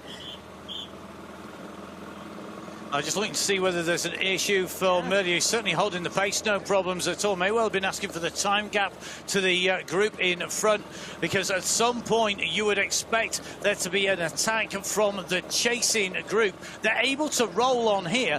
I see reminiscent of going out on a club run at the back. They're at the back there. They're saying, well, are you going to have a go? Am I going to have a go? Who's feeling good? How's he going? You know, they're not going to be talking DIY. They're talking tactics there. They're looking to see if they can put an attack in to go up and either to try and bridge, which is unlikely, but at least improve the positions and put more riders in front of that chasing group. Well, the leading group of 7, the chase group of 9, now 1 minute 10 seconds, the gap.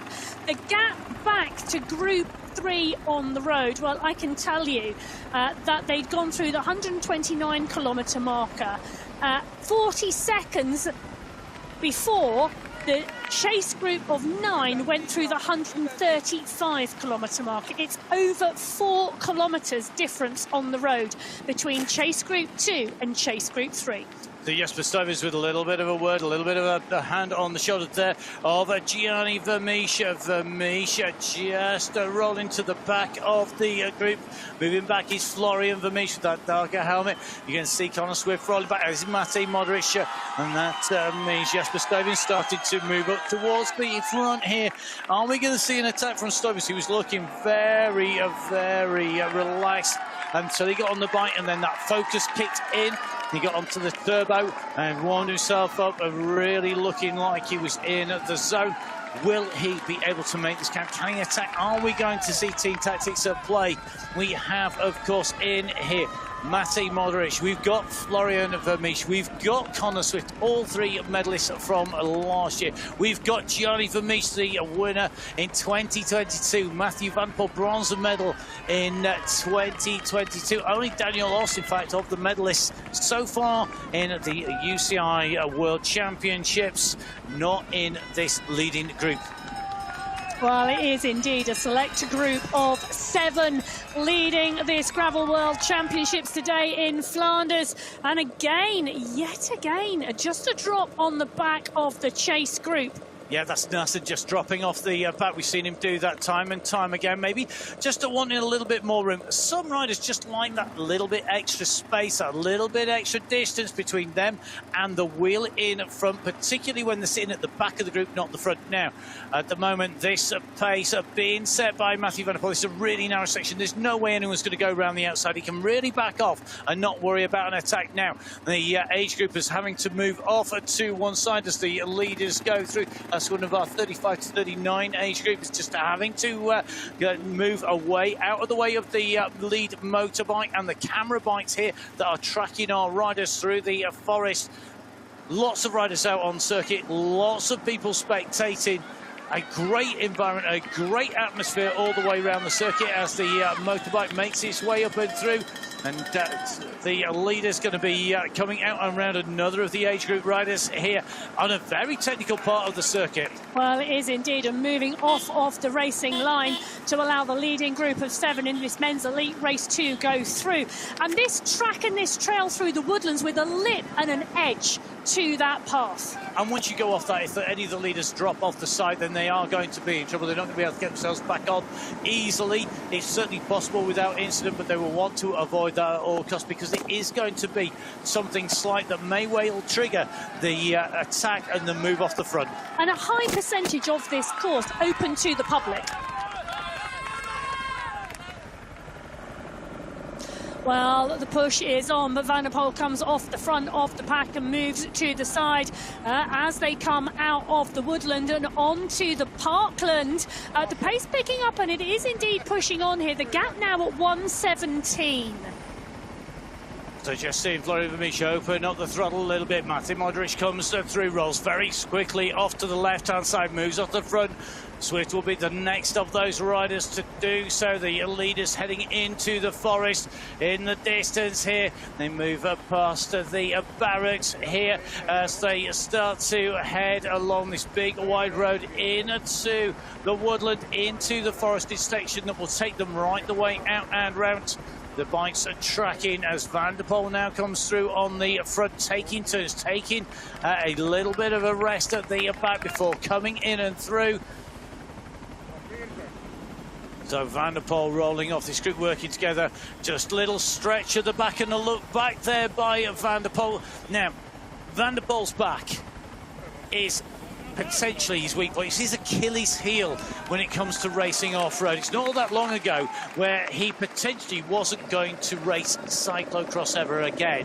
This is a man who's been grown up, embedded in cyclocross. I mean, the Grand Prix Andre Vandero, the Hooger Hyde cyclocross, where we've had World Championships and World Cups for as long as I can remember, is named after his dad. As an attack goes on the right-hand side, well, Vandero's back, able to hold the pace here as the kick goes from Florian Flemish. Flemish goes down the right-hand side of the road, quickly onto his heels goes Vandero.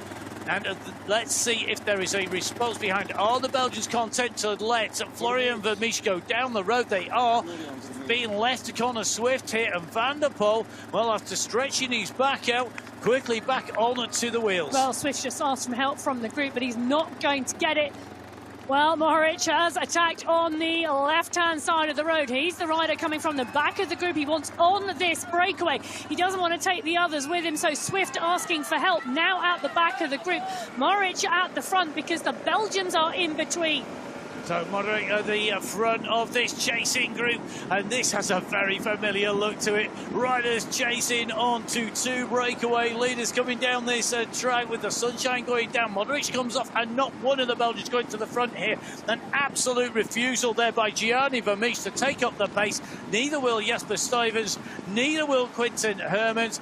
The 2 riders, the 2 non-Belgian riders, are going to have to work together. But this is risky. Would you bet Florian Flemish against Matthew Vandero in a 40k run to the finish? That is surely a very risky tactics. Surely they will want to try and get away, Belgians away solo, and leave behind Vandero. Matej Modric attacking there when Connor Swift asked for help. Not good news. Well, and Swift looking behind him to see whether Mohoric is going to go with him, but he's not. A little shake of the head because it's a Belgium on his wheel. Now Mohoric comes up to the side, but he's not going. This is not going to help Connor Swift on the front. So Connor Swift puts in a dig. It's quickly closed down. He takes a look across. Nothing happening. Nothing doing. We're going to leave it to them. Moderich and Swift do not need to attack each other. They do not need to work against each other. They need to work together, form a temporary alliance. You can just see the moment that the pair of non-Belgians come off the front, the Belgians put the pace down on the right-hand side, see if they can drop them off the back. That would be an ideal scenario for them, to leave them alone with Van der Poel at the front, in which case expect to see them to try and bridge. The leaders, though, at the moment, Mathieu Van der Poel, Florian Vermeersch leading this race out, attacking the move by Vermeersch, answered by Van der Poel. The chasing group have got a big gap now opening between them and the leaders. 6 seconds does not do that justice. Well, it doesn't indeed. And Vermeersch looking behind to see where the chase group are. And they're at 6 seconds at the moment. And it is literally top and tailing with the Belgians in the middle here. So either Moderich or Swift on the front, either Moderich or Swift on the back. These two riders, the only riders working in the group. And take a look at that. One of them comes off. They just go right across the track. And it's another move now by Jasper Stuyvens. Stuyvens has gone for this. Interestingly, response from Gianni Vermeersch. They're going to see who goes with them. They may be sensing that Matej Modric has not got an answer to the moves. Connor Swift able to respond to this. And look at Matej Modric. He's not pulled this back instantly. He's having to keep on working. He's being marked out by Quinten Hermans. What a move. They put in the attack. They wanted to see what Modric has got in the tank, and I think he's into his reserves. Well, I think they got their answer, because it is a slower closing of the gap, but that doesn't mean he can't stay the distance. This is just going to be about who attacks and whether he can respond. And we've got to remember, riders go through good patches and bad patches, where they're feeling good, where they're feeling bad, as well as the terrain, as well as the attacks and the moves up by the opposition. Meanwhile, on the front, these two riders just focusing on going clear and staying clear. Van der Poel with Florian Vermeersch in the mix here. So you have got two exceptionally strong riders in the mix. Florian Vermeersch with a silver medal last year, Van der Poel with a bronze the year before. Both of those in Veneto on the roads of Italy. Here in Belgium, in Leuven, on our finishing circuit with 37k to go. The gap is continuing to go out. The three Belgian riders here not contributing to the chase, waiting for a rider to come off the front and then attack it. Now, then a cheeky elbow. I think that's probably the cheekiest elbow I've seen for a long time, coming from Gianni Vermeersch. Oh, by the way, we won't help you, but go on, give us a hand in the chase. I don't think so. Well, it's your turn. That's what he's saying, because he's not up for taking his. Well, Mathieu Van der Poel and Florian Vermeersch, the two riders at the front, sharing the work at the moment. 13 seconds, now the gap on the road. I'm not sure if I was Florian Vermeersch, I'd be doing much more work. I think 37k might be just about enough to get some kind of energy back if you leave Mathieu Van der Poel on the front the entire way to the finish, and you sit at the back and take as much rest as physically possible, as much shelter on the way through, to have some kind of answer. Florian Vermeersch, though, don't discount, he is a very strong rider. He's the sort of rider who could well be in the running here when it comes to the sprint, because we've got to remember that this is not a standard, it's not a road race, it's not a cyclocross race, this is gravel racing, and it's that combination of tracks, trails, endurance, speed, bike handling that all contributes to the fatigue. It's just different territory. Well, it is indeed, and a 15-second gap at the moment is probably not enough for Vermeersch to not do the work at the front. I know there's strength and depth in the Belgium numbers, because there are 3 Belgians in the chase group of 5 behind, but it's still, if the groups came back together, would leave 3 non-Belgian riders in a group of 7. It's risky. It is. I'm not sure. See, that if you can pull that group back, I mean, the Belgians, in an ideal scenario, they want to drop Mathieu Modric, they want to drop Connor Swift, get those two out of the way, get back up to that leading group, not let that group go too far. But 20 seconds has now been pulled out on the front because of the non-cooperation of this group. It's so fractious. You can feel the atmosphere between them. You can And it's the Belgian squad are doing exactly what they should be doing. They're sitting on, they're not contributing, they go into the front every now and then just easing off the pace. A quick shout there from Florian Vermeersch. Wanted to know the time, gets the camera bike right alongside our two leaders here. Amazing work done by these motorbike pilots and cameramen out and around the forest here today, bringing you these images from out on circuit. Well, it's now 1.5 minutes back to what was Chase Group 2. Chase Group 2 now, because of a split in the leading group here. The gap that Van der Poel and Vermeersch are establishing over this Chase Group of 5, going out now to 21 seconds. But interestingly, you know, the Belgium of 3 in this group, now it is Jasper Stuyven on the front. It is Stuyven on the front, but just how hard is he working, really? He keeps on putting in. Does. He pushes on and then sits up. If you've ridden in the group, you just sit in what's known as a pace line of chain going, you're doing 3.5. You know what the worst thing to have with you is a rider who comes through like, I don't want to use the word absolute donkey, but it really is. They come through, they charge through, they gallop through, but they're not smooth like a racehorse. They gallop through and then they'll go, no, oh, and then they ease back off again. There's no smoothness to it. They're just jumping about like an absolute... They're trying to disrupt the rhythm and disrupt the rhythm of Mohoric and Swift. As we see a push on, and it is Gianni Vermeersch from the Chase Group who's gone down the road. The Belgians with strength and depth in this Chase Group now jumping on the back of Mohoric and Swift and letting them do the work to close it down. And we're going to see this, aren't we? Because on the run in now, in the next 35 kilometres, this is 2 races now at the moment, unless they can close the gap down or something happens to the leading 2. We've got 2 races underway. And that attack by Gianni Vermeersch have been quickly extinguished by Matej Mohoric that time round, with Colin Swift up there. Stuyven's, for me, is looking like the strongest of the riders. Not a lot of work being done, though, by Quinten Hermans. He's been hovering around the back. He's not attacked that we've seen on the front of the group. As Stuyven's comes to the back of the group, he's going to be surely waiting for a little bit. That push here, another kick by Gianni Vermeersch, just yo-yoing the pace, accelerating out of the corner, using the terrain here to put the rest of the group under pressure. It's going to fracture. When it fractures, who will be at the front of that Chase Group? Who will be at the back? It's going to leave riders chasing our 2 leaders. Florian Vermeersch is the rider in front from Belgium, rider second in Paris-Roubaix in 2021. A regular rider on the cobbles, a rider who we know is strong, a rider who can take away victories. Definitely going to be interesting, though, to see what he does here today. He's a rider who is so good on the gravel. He's up against Matthew Van der Poel, whose Palmares are just so long. You can see the riders coming in and out of this section, seeing what that gap is. They're able to look across and see what that chase is looking like from the front. They are indeed. The leading group can check the distance back to the chase. The Chase Group can check the distance to the leading group. And it's Connor Swift now moving to the front of the chasing group, but very swiftly marked by one of the Belgian riders. Yesterday we saw the dominance of the Netherlands in the women's elite gravel race. Today it really is about the Belgian team. It is, and I think that's a reflection of the nature of the course and the type of riding the riders are having to put down. Another attack going on the front.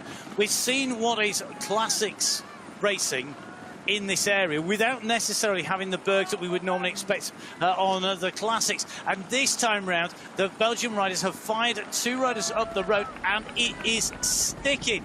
And they've left behind 1 Belgian rider, plus Mohoric, and plus Connor Swift. And Quinten Hermans, surely he's just going to sit on these 2. Has Swift got an answer to Mohoric, trying to bridge back across? Stuyven's and Vermeersch now chasing. Gianni Vermeersch, Jasper Stuyven's, the 2 chasers, trying to chase down our 2 leaders, Florian Vermeersch and Matthew Van der Poel.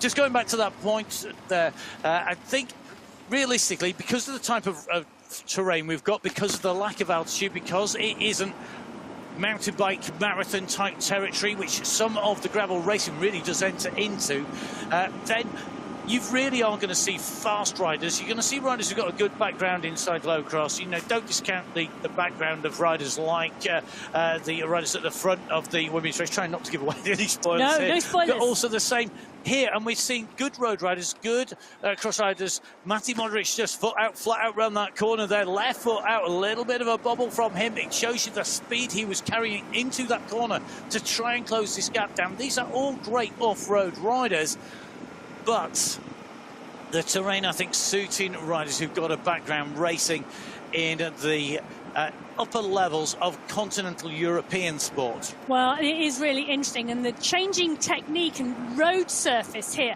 So you're coming in from a rather stable surface onto the corner. You can see the mud on either side of the trail as they come and swing round that left-hand corner. And then the terrain, very, very different. It's constantly changing. And the chasing trio behind positions 3 and 4 on the road that you've got on the top of your screen at the moment, being the chase being led by Connor Swift, then Matej Modric. They've got Quinten Hermans, and this is Hobson's choice. Don't chase, lose a chance of a medal. Chase, but if you chase, you're going to be bringing Quinten Hermans back up. Now, Modric, is this fatigue? We've seen him not quite being able to make the chase down. When you're tired, that's when you make more technical mistakes. Those are the days you run just that little bit wide. You don't have the strength to brace the bike. You don't get that positioning just right. You don't get the feel right. Hermans said no problems at all. He didn't bother going the wide line. Just hopped over the apex of the turn. Very, very comfortable with his bike handling. Still got plenty in reserve when it comes to the skills and the strength. Whether he's got the speed when it comes to sprint, we will see. Swift, Modric, Hermans back up with Gianni Vermeersch, with Jasper Stuyven. Stuyven's on the front left of this group. Vermeersch at the right-hand side, just dropping back. Well, the status quo is returned, but all of the skirmishes in our chasing group will be aiding our 2 escapees at the front, Florian Vermeersch and Matthew van der Poel, the 2 race leaders who had opened up the gap on the chasers behind. And these 5 riders are fighting realistically now, probably for 1 medal, the bronze medal. That step on the podium, the one they would all like to take. Connor Swift would like to emulate his bronze medal winning ride last year. He would like to be in that position. Are we going to see him able to do so? Gianni Vermeersch, I don't think he's going to be able to repeat his win at the very first of the UCI World Championships, when the Gravel World Championships became part of that UCI pantheon of disciplines. Well, interestingly, the attack from the chase group behind had pulled the gap closer, but now they are all back together again and taking a look at each other. It is going out again. So it had gone down to around 20 seconds, now out to 28, heading towards 30. And that's because of the lack of drive from the chase group now behind. Yep, that is not a chase. It's an attack each other. It's looking at their own positions. That's leaving both these riders clear to concentrate on the track, on the trail, on the terrain, to look at where they're going to make their attack, to think about what their race is going to be from here into the finish. 30k to go. The gap around 30 seconds, half a minute. These 2 riders are going to be getting time checks out on the course. They're going to be able to find out exactly what that gap is. They will know that they've gone clear. Van der Poel knows, though, that Florian Vermeersch has got company behind in terms of countrymen. So if they were to come back, that's only going to benefit Florian Vermeersch, not Matthew van der Poel. Now, as some of our age group riders make their way in through, we're looking for the race lead and the chasers behind that helicopter, taking a look down the road, and the riders coming into sight. The chasers here of 5 are making the way down. Just slightly different lines being taken.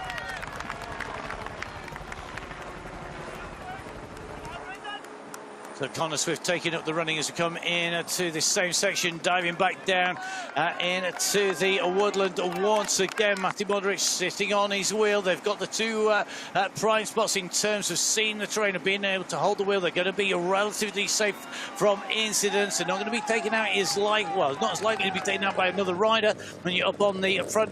However, just so much work to do just to get that third medal. It's still an amazing achievement, but they would have loved to be up with these two leaders. The pace that is being set by these two, they are just unrelenting. We're not seeing much relaxation. We're not seeing the two just taking a breather, taking a break.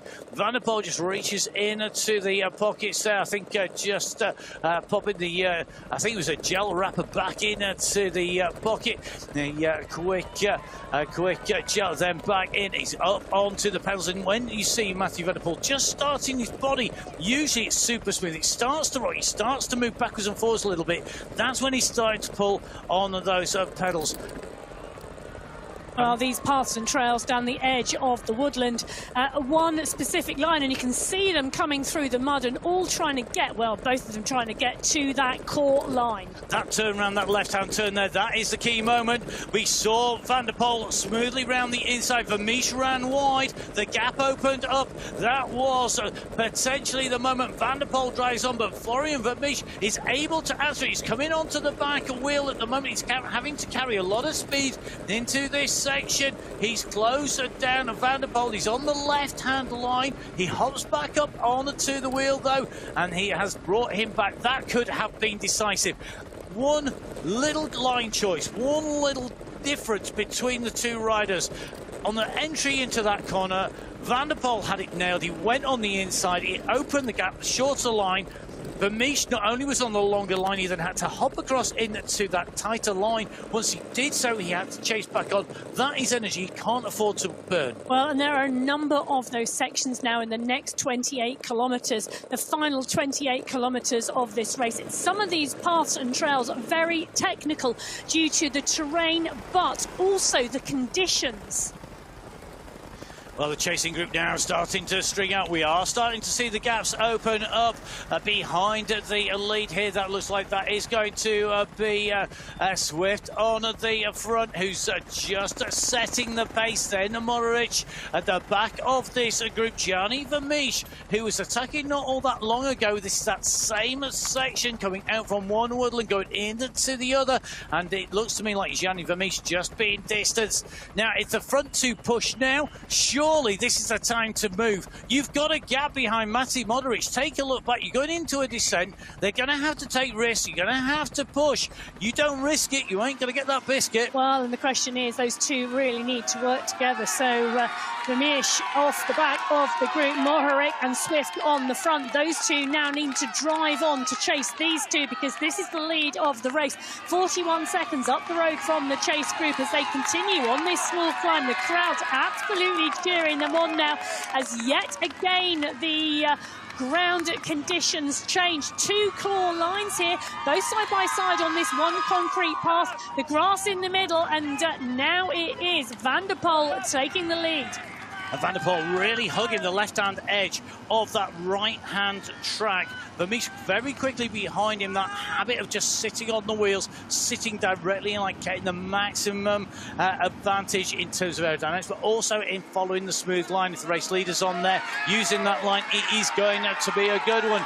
Now, over the top of this little rise, we've just done this steeper section. It continues up as we climb up between the sunken sides of the fields here, and it's Moderich setting the pace. Swift sitting second wheel, then it's Stuyvesant being followed by Hermans, then Gianni Flemish.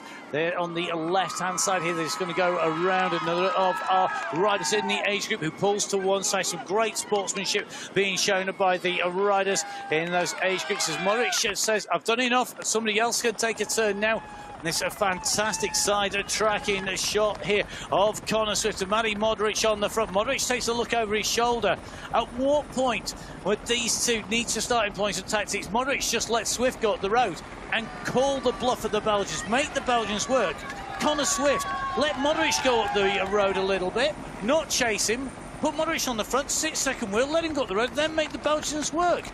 Well, what's he got to lose here? The issue is Swift and Moderich have got to work together, and there's no real clear evidence of that at the moment. Not the scream.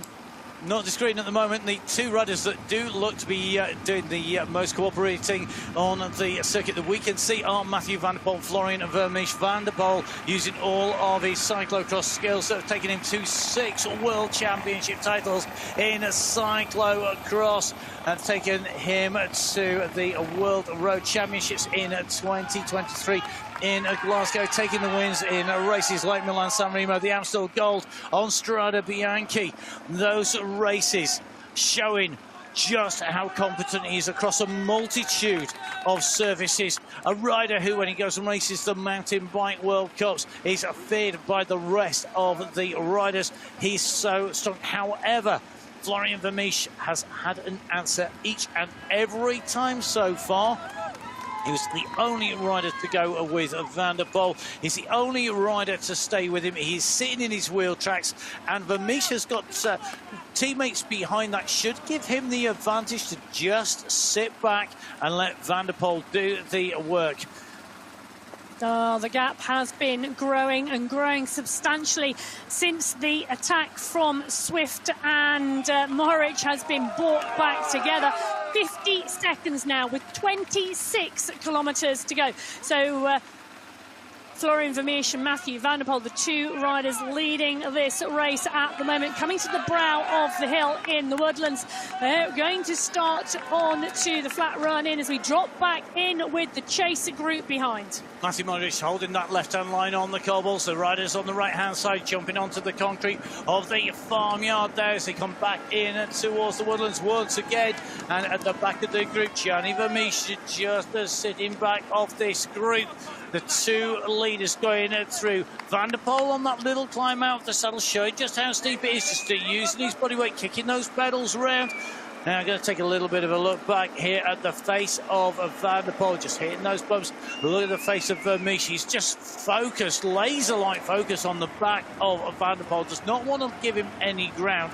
As they hit the top of this rise, so it was Vermeersch who stayed in the saddle and Van der Poel who got out in that characteristic style of his, but he's quickly back down, crouched low over the bars, accelerating away. Yeah, and the track's changing constantly here. The riders will have a favoured surface, and the rough nature of some of the terrain really starts to take its toll coming towards the final stages of the race.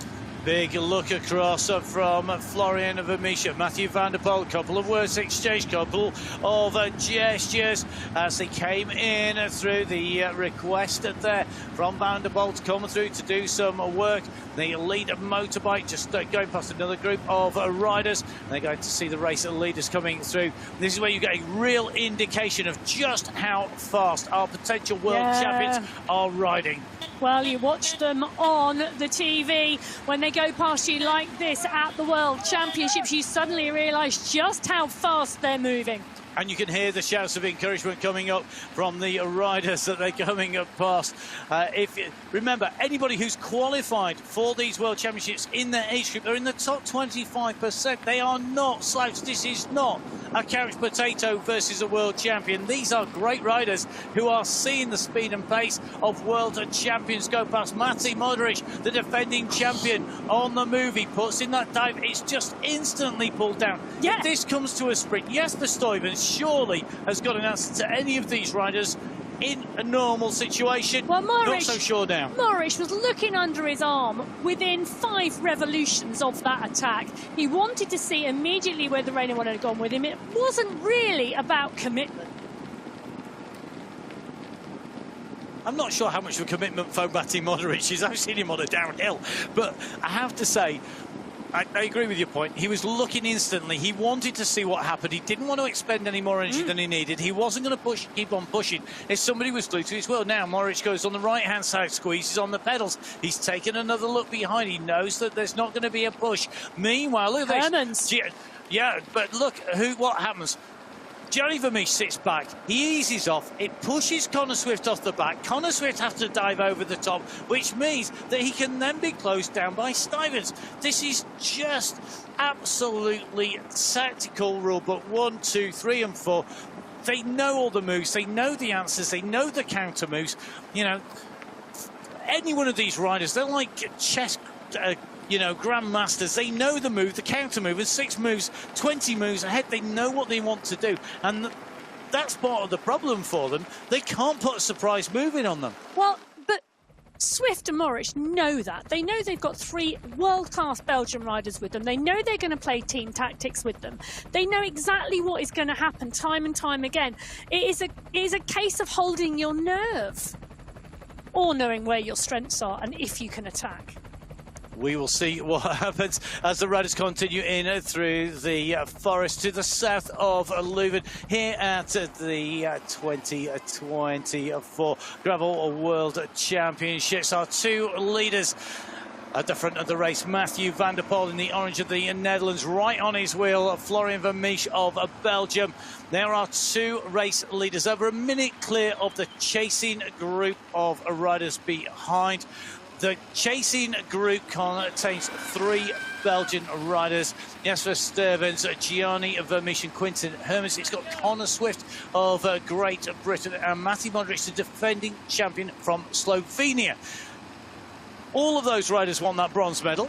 They know that potentially the gold and silver have gone. This group that you see on your screens are the ones with the big decisions to make for the bronze medal. The 2 at the front, it's probably going to come down, I hate to say this, to the power of the climb or the sprint on the finish, because I'm not sure that we have got enough terrain left to see it break. I don't think any of them are going to have their pacing wrong. It could be a mistake, an error. It could well be just that final sprint that is going to see a victory decided between the front 2, because at the moment their mission is to just keep on pushing until that truce is called off. So the chasing group up over the bridge here, and between the posts, making the way into the turn. The yellow flag's a warning of that turn to the riders, the left and right chicane here, back in underneath the amazing trees, this forest. All part of the tracks and trails. You can go out and ride, you can go out. Loads of great events here, nice gravel events, the marathon mountain bike events out there as well. Lots of great rides you can take part in and go visit this area. I highly recommend it. It may not be your cup of tea to race on. You may like your gravel in the a different variety. You might like it more technical, longer, tougher, more climbing, but it is very, very special riding through these ancient forests, being able to see what you can do. How do you match up against the riders who are the best in the world? You're going to have these times set down there. I don't think anybody's going to better the speed and pace of these 2 on the way through. Florian Vermeersch leading Mathieu van der Poel at the moment. He's going to be pretty confident he's not going to get attacked from behind. The pace is high, but we've got the undulations on the run in.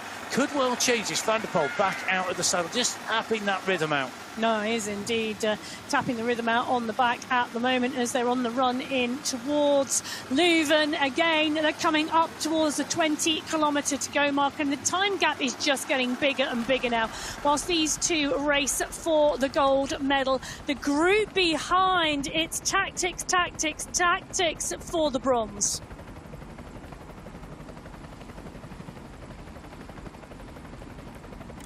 So we're coming into our finale of the World Gravel Championships of 2024. Our race leaders in the men's elite working their way in through the forests here around the Middenvoort, around the Hellerbos forest from Halle, going along the course in towards Leuven. The final circuit repeated twice in the elite men's race. They're now passing a lot of our age group riders who set off behind them but are out onto the loop for their first time. The chasing group with that following motorbike making the way through this same section we saw Mathieu van der Poel and Florian Vermeersch on, and it is Matej Modric who leads them through, just keeping that rhythm, just keeping clear of trouble. Just taking a little bit of a think back to when we saw the 2 riders. Mathieu van der Poel, when he starts to squeeze to come through, his facial expression changes when he's slightly more... I don't want to use the word edge, when he's slightly more on the river. He's slightly... Do you think he has a tell? It would be, yeah. You would call it a tell. I think it's one of those. I mean, we all know that when he's racing and it's the winter and the gloves literally come off, we always know that's when we're going to see a move from him. You were saying earlier he's got his orange glasses on. That's always a good day for him. I think when you see him go alongside, and he almost like he rolls his bottom lip between his teeth, just as he starts to do the move up through. Usually it means he's just getting up onto those upper limits, and the pace is starting to tell. We'll see whether that pays off, see whether that is the case. We're going to see if he puts an attack in at the moment. I think there is a little bit of a truce being called here. They've tried attacking each other. Nothing has happened. They now know that they need to keep on pushing. They won't want to get closed down. The gap behind them, though, is substantial as our leaders come into this right-hand turn. This is that muddier section, and this is where they're going to have to steer clear of trouble, steer clear of those age group riders. You can see plenty of other riders out on the course.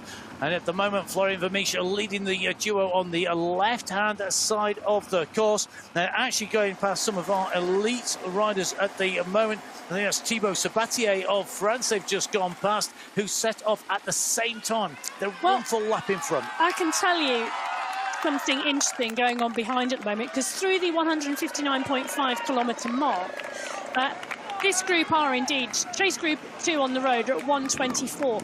It was 1:45 back to Chase Group 3 of 5 riders on the road.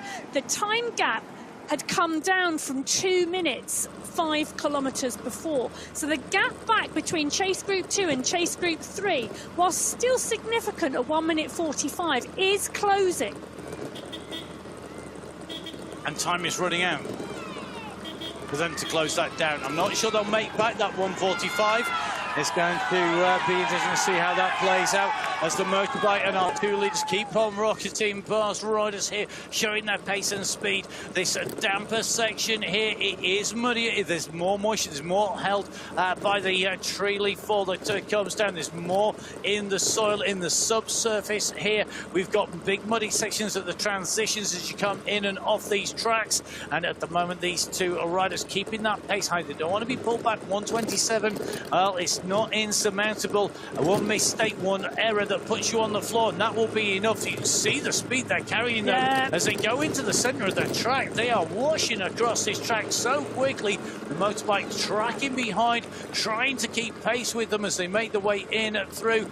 We're going to be coming in towards the end here. An absolute express train being driven at the moment by Van der Poel. Vermeersch sits on his back wheel at the moment. The riders taking a look up. They ease off the pedals. They know that they're going to come into another of our junctions here. Another turn. Van der Poel leads out now. There is a long, faster section as we go on to the fields. Are we going to see a move? Vermeersch comes down the outside there. Van der Poel just eased off. And this is a faster section. Vermeersch quickly over the top there. And that has put Van der Poel behind. He's just trying to push up the inside here. He's got nowhere to go. I don't think he's going to make it. He's going to sit off to the side. Oh, they continue to pass lapped riders, coming up to 18 kilometres to go in this UCI Gravel World Championships for 2024. These 2 riders, Vermeersch and Van der Poel, are indeed now 1 minute 29 seconds clear of the chasing group of 5 riders. And the 5 riders on your screens now. The train of riders being led by Connor Swift of Great Britain. Second place, Matej Mohoric goes off to the left-hand side of this big puddle as they make their way around now. A drink for Van der Poel. This is coming out the far side of the forest. He knew he had time to do this. We take that left-hand turn with Vermeersch leading. Out of the saddle, on to the climb in between the sunken pathway here down at the bottom. Van der Poel starting to wind this up. I don't think he expects to go clear of Vermeersch with that acceleration. He's just picking the pace back up. He will want to keep this tough. Kicked up and over the top there. No problems at all for Vermeersch. Straight onto the wheel. We're going to drop out into the fields once again. Straight on in between the sunken sides of the fields. These roadways in existence for so long. The fields established up at the side. The ancient tracks steeped in history, steeped in cycle racing and steeped in gravel. Well, we have got our 2 leaders making the way through and up on to the plateaued section here. Taking the right-hand side as they go up past another rider. It's going to take the right-hand turn, getting this line right critical. No mistakes can be made. 17k to go. Van der Poel from Vermeersch. And yet again, the gradient goes up, the constantly changing.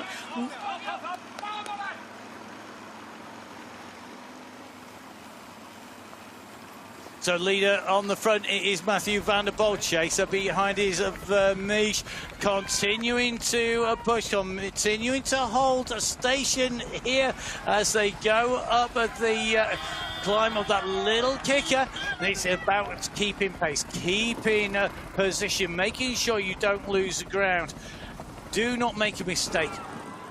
You are not going to get back. One mistake now, that's going to see the other take flight. One error, one hesitation, you're going to see them go. You can see that this track really being rolled down by the volume of riders. Van der Poel on the front. Are we going to see him wind it up through here? Just increase the wattage, increase the power, the twists and turns, the bike fighting to stay with them.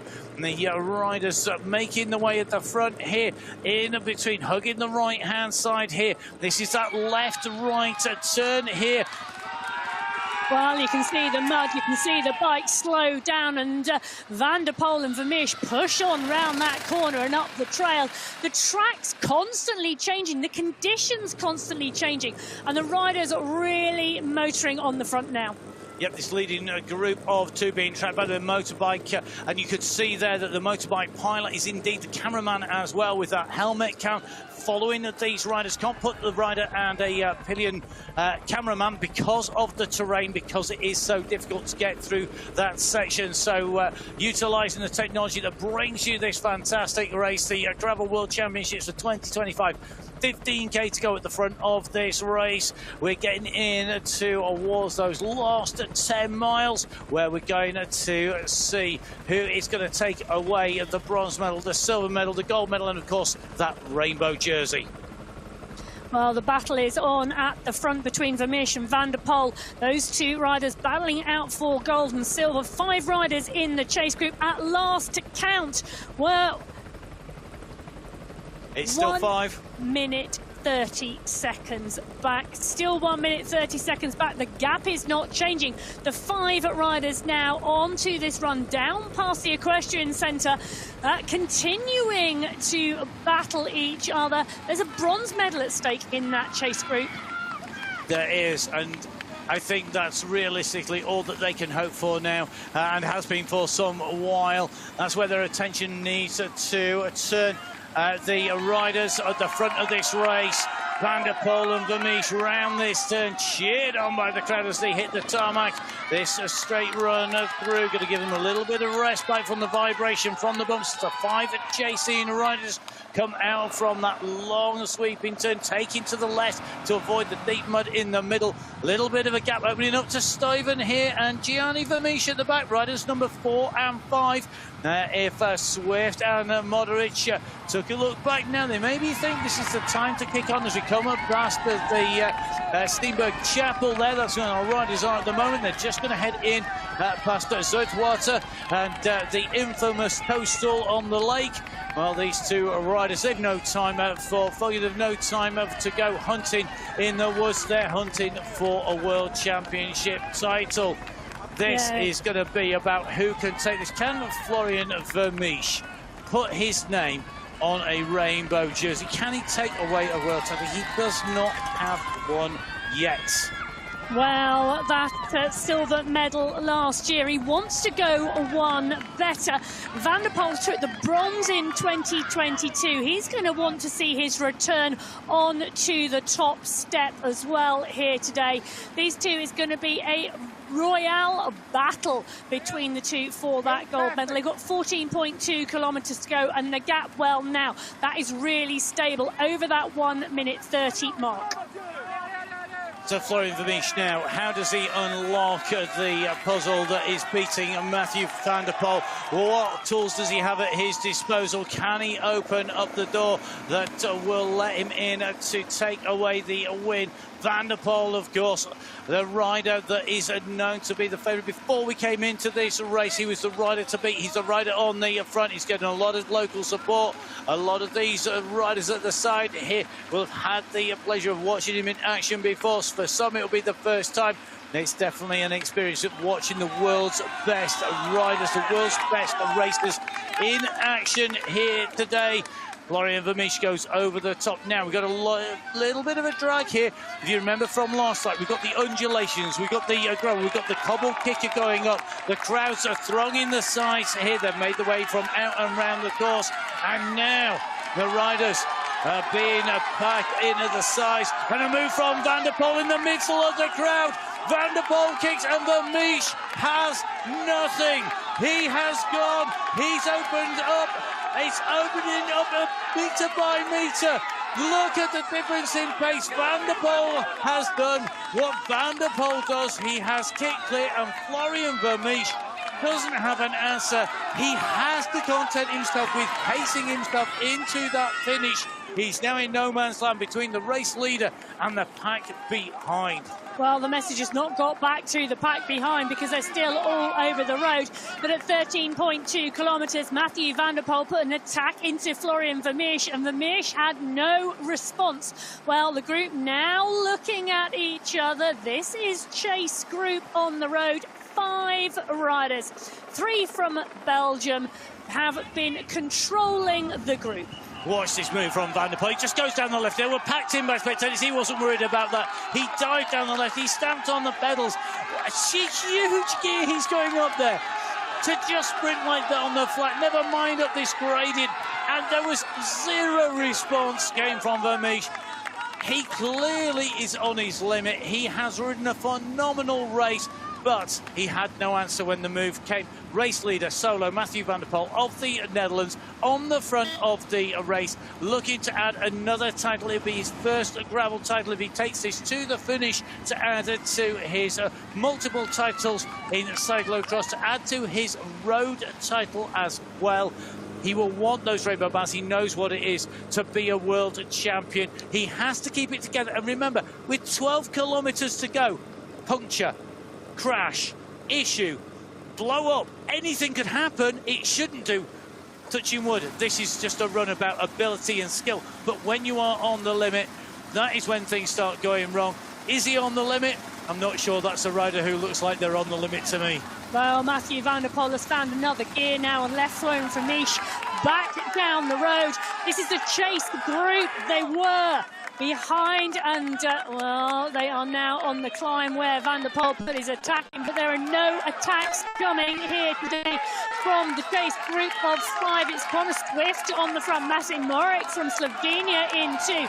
Then it is the Belgian riders who have been controlling this group all the way. Stuyven sitting on that back wheel of Modric as they went up over that climb.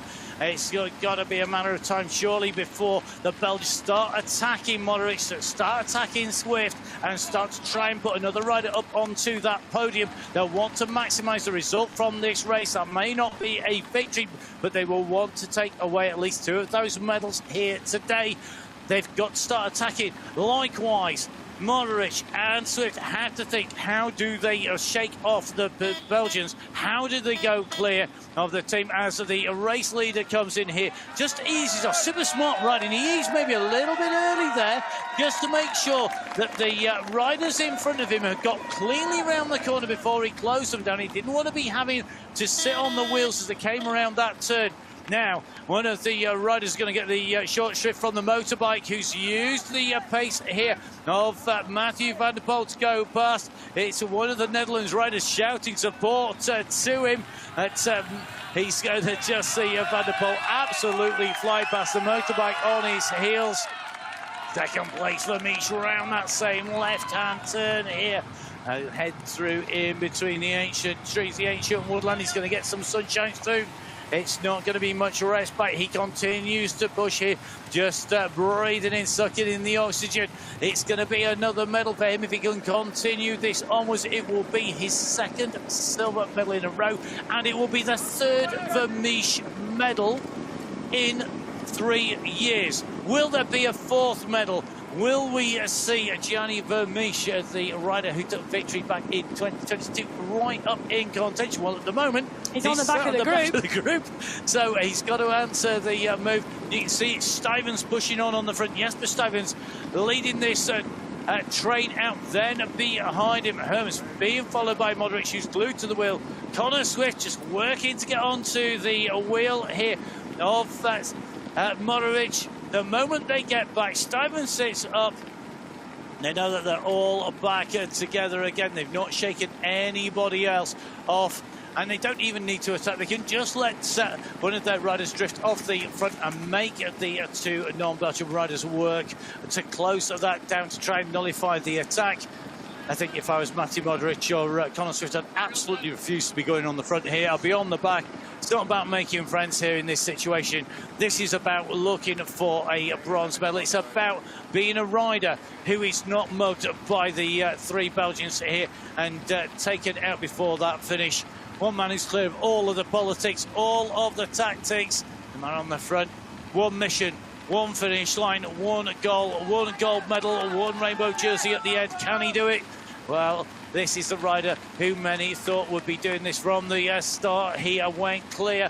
He dragged clear riders. He took clear rider after rider, but then by the end, only Florian Vermeersch could go with him. He couldn't stay with him with that big attack down the side when he didn't just push on, he attacked. At the moment, Vandero, you can see the pace as he makes his way down here. These suburban driveways going on to the roadway here at the side of Leuven. That is fantastic, a spot to see the world's best racers in action. Whoa, going wide on the corner there as he continues to push on and continues to drive.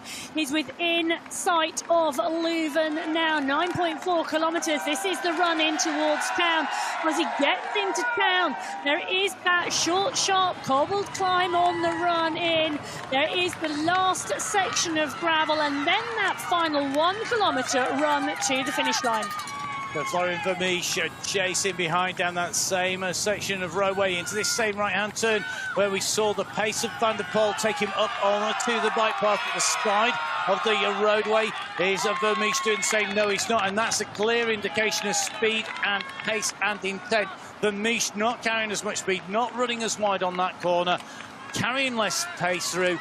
Then you can see amazing respect from so many of these riders in the age group, just hopping up onto the side there, keeping out of the way of the race in that elite race as Vermeersch chases the Belgian, trying to chase down the Netherlands rider in the front.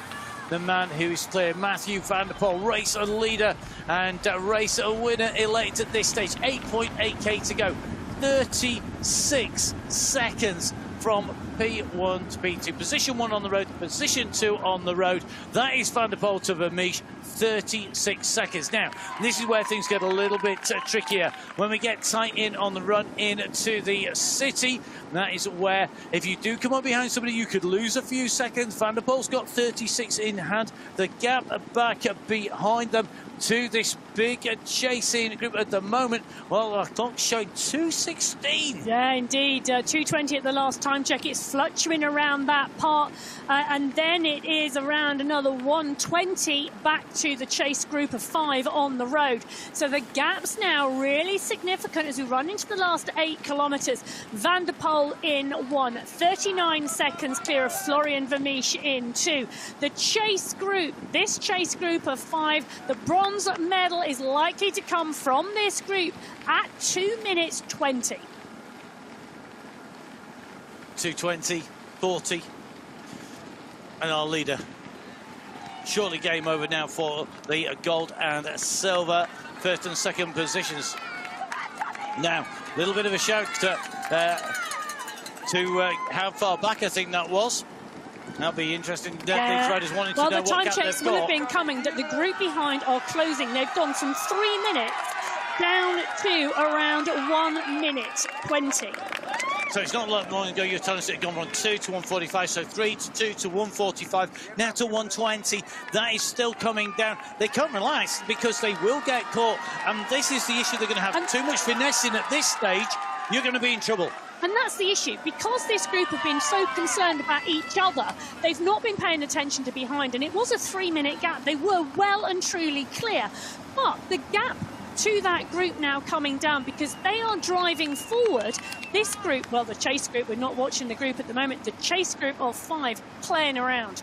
Well, one rider definitely not playing around the last 7.4 kilometres of this race. It's Mathieu van der Poel. He put in the attack on the climb. He went clear of Florian Flemish. Now 56 seconds, he is clear, on a mission for gold, on a mission for the World Championship title here at the UCI Gravel World Championships from Flanders today. Florian Flemish from the cycling hotbed that is again in Belgium, chasing it down at Mathieu van der Poel, or not, as the case really is now. That gap is opening, 47 seconds. He knows he didn't have an answer on the attack. He knows that he's not going to answer that pace. Van der Poel able to go clear. Flemish sitting in second place. The battle for third and for bronze. Well, would you bet against Jasper Stuyven? Where was he born? Leuven. What's his hometown? Where's his home crowd? Leuven. Is this going to be where he comes into the finish and he takes this out? He's a real all-round rider. He's got to keep pace. He's got to keep the speed moving. The riders on the way round this turn. The chasers. Moritz sitting at the back. And this is a familiar pattern. Well, the Belgians in the middle, and then it's Connor Swift on the front here. Just into this little gravel section on this climb at the moment, and look over his shoulder by Swift. And he knows that pace is coming off. He knows that they won't relax too much. Nobody in this group will want to lose out on a third place. That's something that you won't want to have on your palmares, that you are in a potentially bronze medal winning position and you let a chase group come back up. Conversation though between Stuyvens here and Flemish as they come over. Johnny Flemish moves on to the front, quickly moves to the left hand side. Then it's going to be Moritz followed by Swift, and you can see right at the moment, well, it looks to me like Quinten Hermans not taking up position here. So our Stuyvens and Hermans are being kept in reserve for the sections a little bit later on of the two. Stuyvens, the bigger riders, generally regarded as the better sprinter, but Quinten Hermans is going to be motivated to take home a medal as well. Still looking pretty comfy as we start to head into town, in towards the Leuven city itself. You can see as our helicopter looks into town, the city surrounded by the forest and the greenland and the farmland that's made up so much of the World Championships this year. Our leader with 5 kilometres to go and nearly a minute lead over second place. Well, Leuven saw the Mountain Bike Eliminator World Championship finish in 2020. It saw the Road Race Championship finish in 2021. It's now going to see the Gravel World Championship finish for 2024.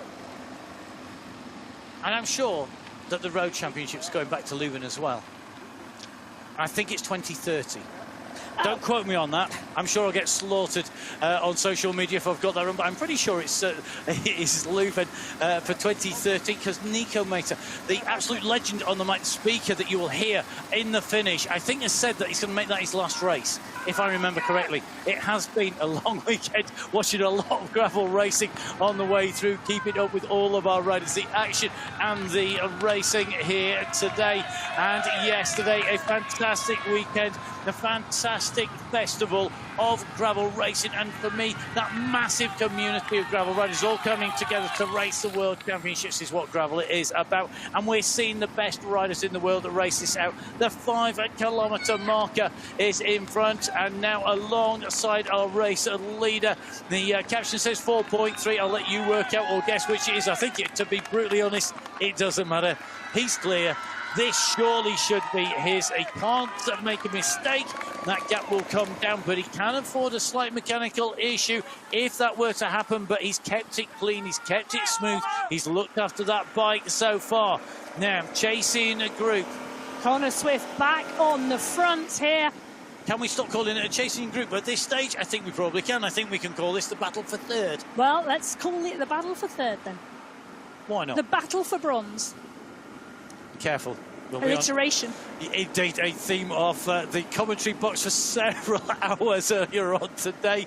So, as we make our way in towards our finish in Leuven, our race leader clear at the from Mathieu van der Poel, getting the applause. It may be expected, but it is never something that we don't want to see, because this is an absolute masterclass, a master at work. Mathieu van der Poel, the living legend that is Van der Poel, such a young rider with such a great palmarès, a rider I first saw in the flesh in Ipswich at the European Championships. I think it was in the junior cyclocross European Championships in Ipswich, organised by Steve Grimwood and the team at Elmi Cycles a long, long time ago.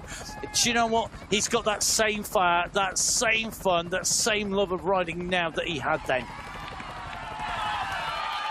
Well, the crowds in Leuven are ready to welcome these riders home with 3.2 kilometres to go. Florian Vermeersch was with Mathieu van der Poel for such a long time, but when Van der Poel attacked, Vermeersch could not go with him.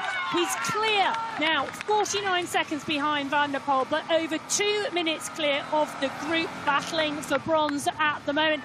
This is the last 3 kilometres of racing for Florian Vermeersch.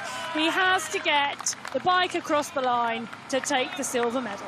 And that will be 2 silver medals in a row. He dearly would have loved the gold, I'm sure. But let's see if what his face shows as he goes in. Only a young rider, 25 years old. From, again, as we said earlier, this will be a home country medal if he takes away the silver medal. At the moment, though, the battle for bronze, well, they are still not engaging fully here. The work being done by Connor Swift here.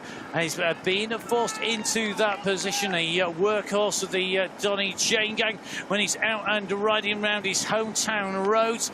He is one of those riders when he comes out on his hometown chain gang, everybody else goes, oh, we're going to suffer today. Well, at the moment, he is at the hands of some of the fastest riders in the world out on the gravel roads of Leuven in that battle for bronze.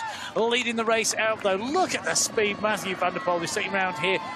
He's not necessarily taking chances, but the way he carries momentum, he's ridden this. OK, he's wrecked this. He's done it at race pace last time round, but he has this absolutely dialed. It is such a delight to watch him in action. It is indeed. It is fabulous to watch him in action and riding and racing these final 2 kilometres now into Leuven. He's got the short, sharp, cobbled climb. He's got the final gravel section, and then he's got the 1 kilometre of tarmac into the finish line to go. Florian Vermeersch comes sub 2k left. Well, he's checking over to the camera what information they're giving him. He's giving it a huff and a puff, but he has worked hard today. I think a sigh of relief maybe from Florian Vermeersch. He knows he's now into the final sections as Mathieu van der Poel.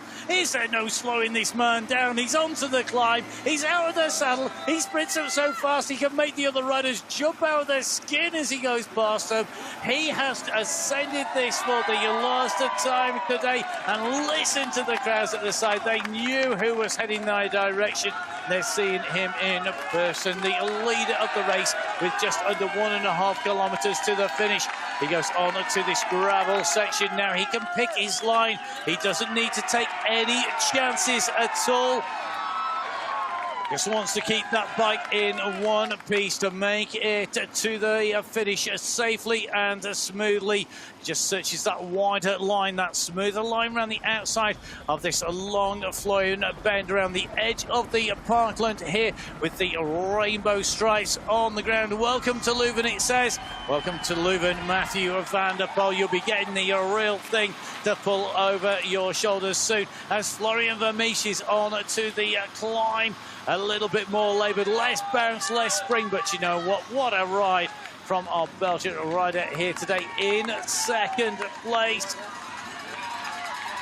There's nothing you could do today to beat Van der Poel, though. I think he showed he was the strongest rider. He showed he was the fastest rider. He's into town. The crowds are absolutely packing the barriers here, cheering on the riders. What support This sets the standard. These are the crowds we want to see at a Gravel World Championships. Well, he had one mission: to win the World Championship title.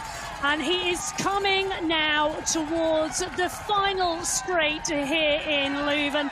The heart of Leuven, about to welcome Mathieu van der Poel home at the UCI Gravel World Championships for 2024. This is a real run. This should be a lap of honour for the rider from the Netherlands. He takes a look across at the bike as he whips through that chicane there. And he smiles on the crowd. He's round that corner. This is the run for the line. Well, he does it here in style. The Gravel World Championships in Flanders. It's Mathieu van der Poel from the Netherlands. That's the finish line. He is coming down, taking the applause of the crowd. He rode away from Florian Flemish in Woodland, and, well, he checks over his shoulder. Flemish is nowhere to be seen.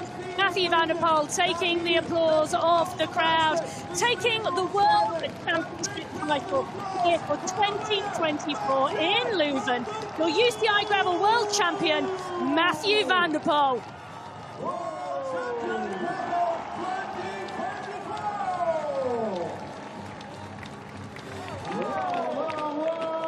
What a rider, what a machine, what a performance.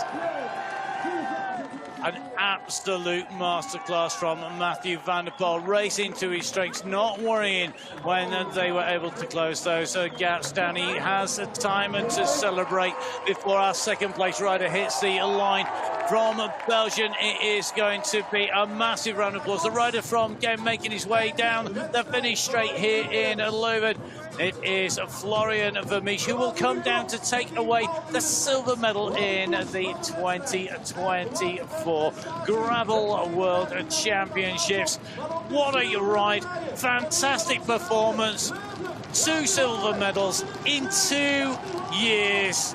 The Belgian rider salutes the nation's flag on his helmet. Great ride, and chapeau, of course, to Mathieu van der Poel, the race winner. 1 and 2 in and over the line. The battle for bronze. Well, we're going to have to wait a little bit longer to see that unfold as Mathieu van der Poel, very calm, cool and collected, takes a drink. He did so the impressive. business. And here comes Florian Flemish. So it looks like Florian Flemish is going to congratulate the race winner as the battle for bronze. The riders in that fight for third place, just overtaking one of the lap riders here as they come in through. So these 5 riders, reminder, Matej Modric, the defending champion with the #1. He's back in the green of Slovenia. Connor Swift, the bronze medalist from last year, in the white with the red, white and blue stripes down the centre of his back for Great Britain. Our Belgian riders are on the move. Quinten Hermans tightens his shoes up here at the back of the group. He's looking for the sprint. The nearest rider to the front for Belgium is Jasper Stuyvens. Is anybody going to put in a last-minute dig? They've got traffic in the way as well. There are plenty of riders on the circuit now coming in 1 lap down. These riders being led out by Connor Swift. What's he going to do about Stuyvens? What's he going to do about Modric? Are we going to see Gianni Vermeersch? They are across the road here, and Stuyvens is just easing off. Nobody wants to lead this out. They're looking behind. They're virtually rolling, freewheeling in. Hermans on the right-hand side. He's got Gianni Vermeersch. Now Hermans winds it up through the middle. He stalls again. A little bit of a kick. They were looking to see the response here. I think they're worried about Vermeersch behind. Modric quickly into position on Swift's wheel. So 5 riders, the leading 5 riders in this group. The motorbikes block us, the riders behind. The straight is entered, 500 metres on that corner. They are clear. They're looking for the kick. Everybody twitching, nobody putting in that final killer move at the moment. And this is going to come down to who has got the coolest, calmest sprint. Stuyvens on the front on the left-hand side. Hermans on the front on the right-hand side. Modric in the green. Connor Swift looking to wind it up from the outside. Behind his Vermeersch as Modric jumps. Matej Modric, the defending champion, Blake's first. Has he got his timing right? Connor Swift is chasing him down. He's going to come on the right-hand side. Will he be jumped over the top? Is this going to be Quinten Hermans? They're 3 wide now, 4 wide across the straight here. It's going to be 2 Belgian medals as they come in. What a run for the line.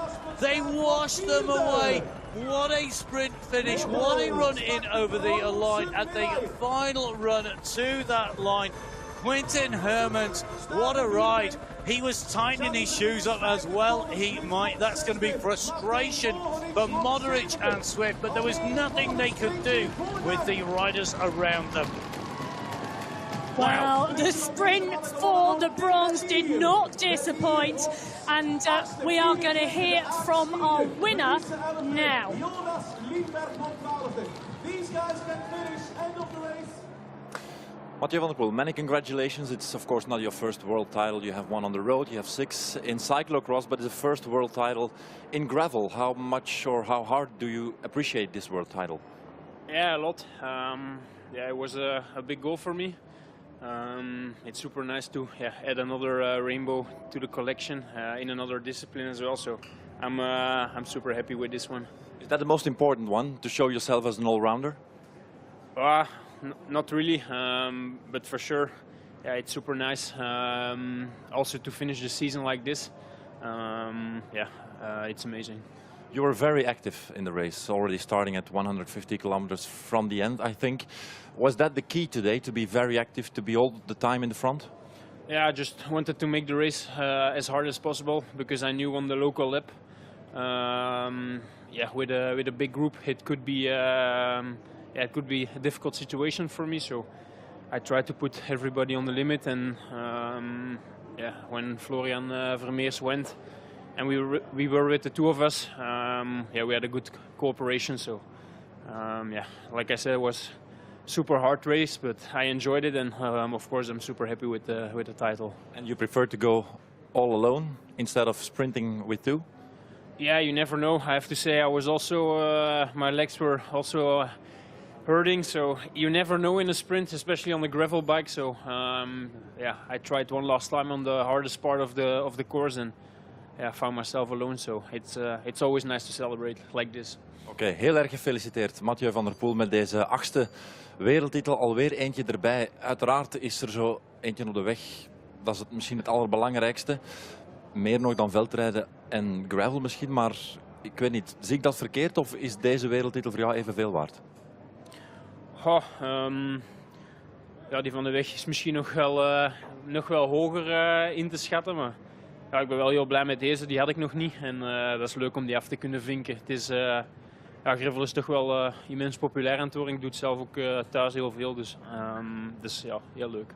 Zien we jou in die regenboogtrui? Ben je van plan van gravelkoersen te gaan rijden? Ga je naar Amerika bijvoorbeeld? Daar is over na te denken. Ik ga eerst hiervan genieten. En wie weet. Je hebt die koers heel hard gemaakt, en dat was een van de belangrijkste elementen, denk ik, van de wedstrijd. Vooraan zitten, de koers hard maken. Ben je met dat plan gestart? Is het iets dat eerder ontstaan is tijdens de wedstrijd? Ja, ik wou de koers wel zo hard mogelijk maken. Gewoon om niet met een te grote groep naar het lokaal rondje te moeten rijden. Omdat je weet nooit in wat voor situatie dat je dan terechtkomt. Dus dat was goed, denk ik. En dan, toen Florian ging en ik reageerde, was er gelijk een goede samenwerking met 2. En ik ben heel blij met deze titel. Ja, ik heb nog één vraag. Maakt dit jou nog intens gelukkig? Want je bent zoveel gewoon, je wint zoveel. Wat voelt Mathieu van der Poel als hij over de streep komt? Is dat nog altijd hetzelfde geluk als wanneer je je eerste profkoers won, je eerste grote klassieker won? Ja, het geeft vooral voldoening. En zoals ik zei, het is heel leuk om het seizoen zo af te sluiten. Dus ik kan nu een beetje gaan genieten. Dank u wel. Well, Mathieu van der Poel very happy with the hard race and going clear on that last lap around Leuven from Florian Vermeers, taking the gold medal and the rainbow jersey in the World Championships here in style. in absolute style, and I think it was really interesting. This is a rider who's won on the Road World Championships, the Cyclocross World Championships. He rides a mountain bike as hard as he plays Fortnite on the computer. The UCI covers so many disciplines. You have to wonder what Mathieu van der Poel could not win at. And he has shown today, I think, that he is the all-round rider. His tactical now is to choose the right moment to attack. He didn't want it to come to a sprint. He was saying his legs were tired. And when you sprint on tired legs, you never, ever know. You can be the best sprinter in the world, but that fatigue can take its toll and it can come around and bite you. And he didn't want that to happen. Stylish race, stylish win, stylish rider. Absolute superb performance from Mathieu van der Poel. And I have to say, really, really impressive riding. No surprises, he is the champion for 2024. Given his appearance on the start list, you would always not want to bet against this man. But he was pushed and he had company on the way through. And the Belgians in the home race, in the home world championships, really did try to take the race to him with riders with strength in depth, but they just couldn't answer him. Well, they couldn't touch Mathieu van der Poel today. That attack coming, taking away the gold medal. Florian Vermeersch put in a phenomenal performance to take second place today. He just could not stay with van der Poel on that last attack. No, he couldn't. He is just a little bit younger. He's a rider who maybe has not had those same successes that Van der Poel has, but he's shown the consistency to take away 2 silver medals in 2 years, to get on that podium time and time again. Absolutely impressive performance. This sprint for me, this really showed the frustration. It summed up the race. The Belgians playing tactics, Matej Modric trying everything he could, along with Connor Swift. They really fought, but when one rider from Belgium was fading, you could just see the pressure was on. You can see, though, Hermans almost putting Vermeersch into the barrier there. His own teammate, his own countryman, but he had the power to kick down that straight. You can see the frustration from Vermeersch as he comes to the line. Stuyven's had nothing left in there, and it is Hermans who takes away the bronze medal. But the 2 riders from the non-Belgian countries, they're getting worked over well and truly on the run in to the line. Hermans, with that kick in, that finish, clearly wanting it, clearly knowing that he had that sprint in there. And a great result for Belgium in the sense of 2 medals, but they will be frustrated here not to have taken the championship win in Leuven. Well, there is always next year in 2025. The Gravel World Championships heads to Nice in France. I'm sure we're going to see a number of these riders back, and Florian Vermeersch, I think, is going to want a gold medal. I expect he does. You can see the reaction there of Mathieu van der Poel, so you can see he knows exactly what's been going on behind it. The riders updated backstage. If you've not had the amazing privilege of being backstage, it is a very special place where the riders just relax out a little bit before they go to the podium. You can see Mathieu van der Poel's race win here, and your top 10 riders. Mathieu van der Poel taking the win in 4 hours, 41 minutes, 24 seconds. Florian Vermeersch in second, Quinten Hermans in third. Stuyven and Javi Vermeersch from Belgium ahead of Connor Swift and Matej Modric in 6th and 7th. Tim Merlier leading in that chasing group behind in 8th place with Timo Kielik and Toon Ertz. All Belgian riders heading in the big chase pack. All top 10 riders coming through. 4 minutes 15 separating group number 3 on the road from the eventual leader. 2 solo riders and then 2 groups chasing in to the finish here in Leuven.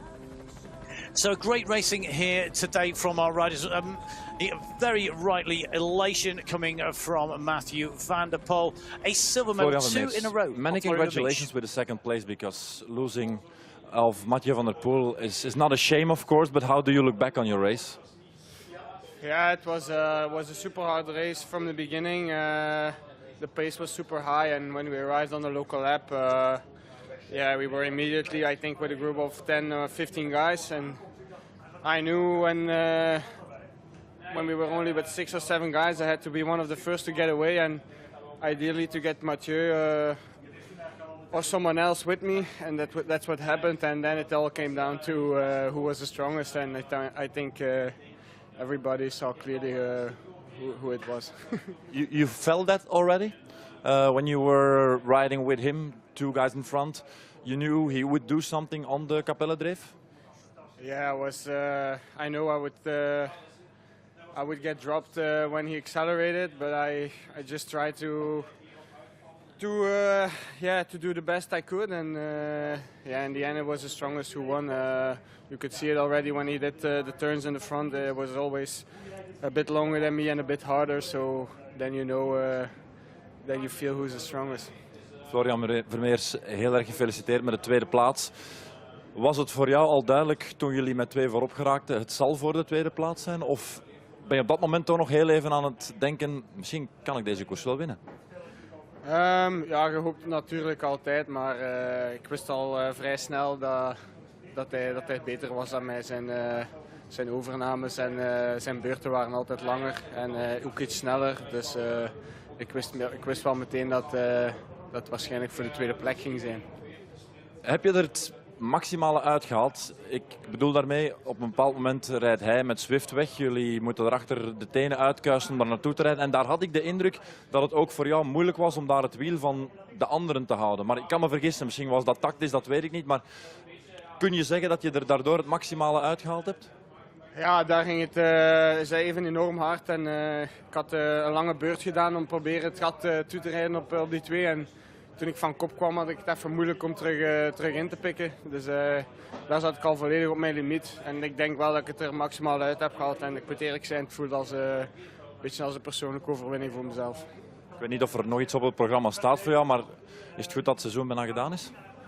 Ja, ik ga nog 4 koersen rijden in Italië. Maar ja, het seizoen is natuurlijk niet zo lang geweest voor mij. Want ik ben er 5 maanden uit geweest met een dijbeenbreuk. En ik probeer nog alles mee te pikken wat ik kan. Maar hier een tweede plek, dat doet ongelooflijk veel deugd. Dat kun je niet voorstellen.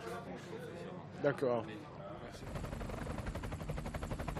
It's great to hear from Florian Vermeers. Just reflecting back on his race there and how hard that race really was, and that he knew that Van der Poel was the strongest, and it showed today, which it did. And I really hope that we do see him in action on lots more gravel races. I hope it's inspired you to jump on your bike as well, whether your local gravel race is over in Leadville or whether you're going to be out in Nice. Fantastic racing, and that is all part of gravel. I think we're going to have a chance to hear from 3rd place. Quinten Hermans, many congratulations, as I said also to Florian and to Mathieu.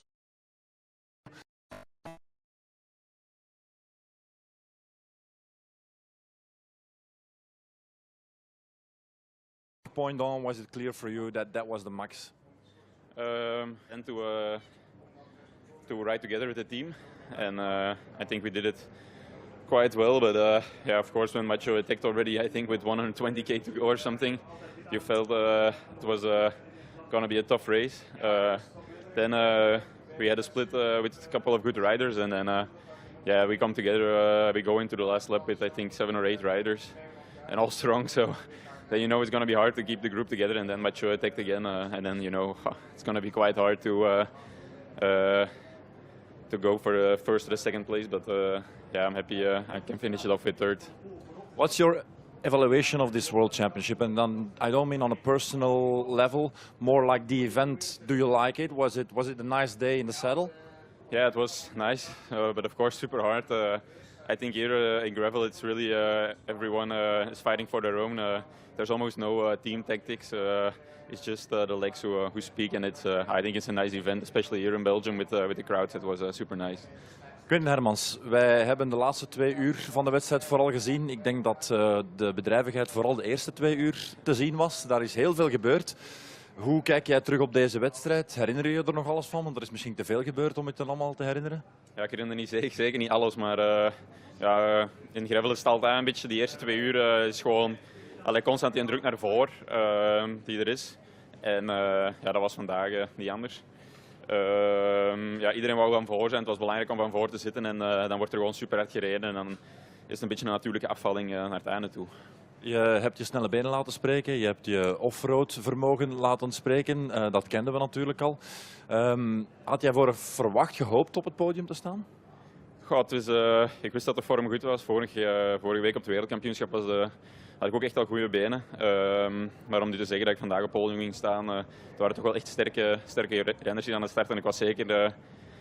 naar de sprint gaan was ik zeker niet zeker dat ik die ging kunnen winnen. Want de anderen waren ook wel heel rappe jongens. Maar ik heb een beetje het spel kunnen spelen op het einde en wat langer in de wielen gezeten. En dan had ik net dat eindschot nog. Eén ding nog, je hebt in het verleden wel eens doorgetrokken na het wegseizoen met het oog op een EK-veldrijden, herinner ik mij nog. Dat was jou toen net iets minder goed bevallen. Ik weet niet wat de plannen nu zijn voor de komende weken en maanden. Nee, nu ga ik gewoon roesten zoals al de rest. Zien we jou nog terug in het veld? Misschien deze winter een winter overslaan. Het is een heel drukke zomer geweest met heel veel koersdagen en dat weegt ook wel door. Dus even het lichaam laten herstellen en dan zullen we daarna wel zien. Dank u wel.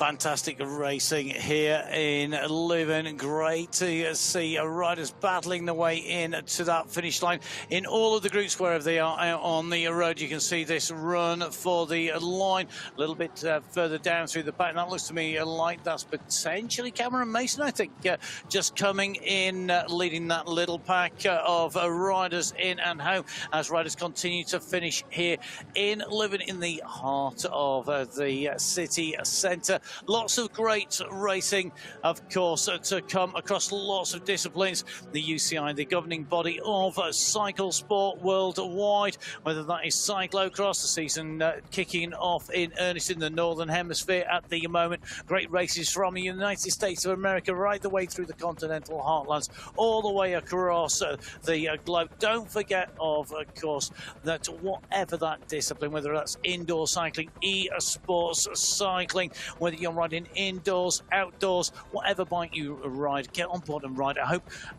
even if we just inspire one or two people to jump on board a bike and go out and ride and race it, the joy from that, the fun from that cannot be underestimated. Whether you are a Mathieu van der Poel in waiting or you're going to be the Lantern Rouge at the rear, something for you out there, whatever your discipline.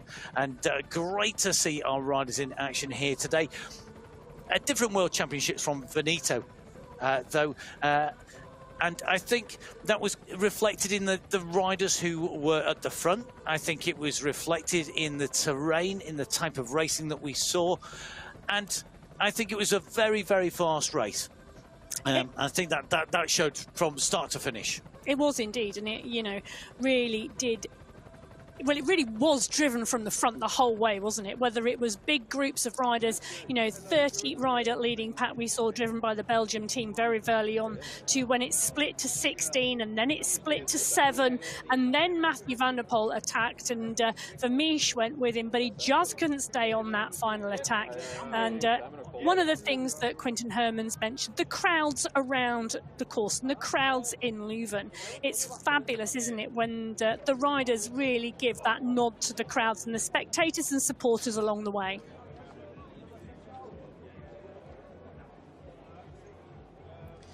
So our riders ready for the podium, dragged off the deck chairs there, just reveling in their own little bit of sitting and spectating, watching the rest of the riders come in and through the finish. They'll be up on the podium for our medal presentation, our jersey presentation in the Gravel World Championships for 2024. Lots of age group riders still out on course, still with laps to do.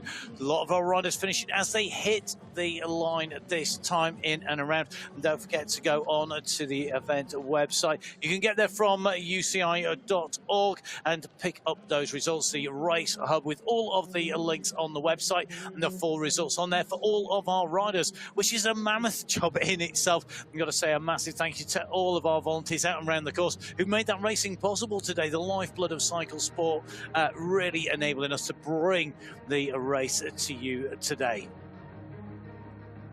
Well, the podium being made ready. The riders coming out for presentation. Award ceremony of the 2024 Bolero UCI Gravel World Championships, category Man Elite. Huldigingsplechtigheid van Bolero Gravel UCI WK 2024, categorie mannen elite. The medals and the jersey will be presented by Mr. Rocco Cataneo, member of the Management Committee of the International Cycling Union. De medailles en de trui zullen overhandigd worden door de heer Rocco Cataneo, lid van het directiecomité van de UCI. In third place, a winner of the bronze medal representing Belgium. Op de derde plaats, winnaar van de bronzen medaille uit België, Quinten Hermans.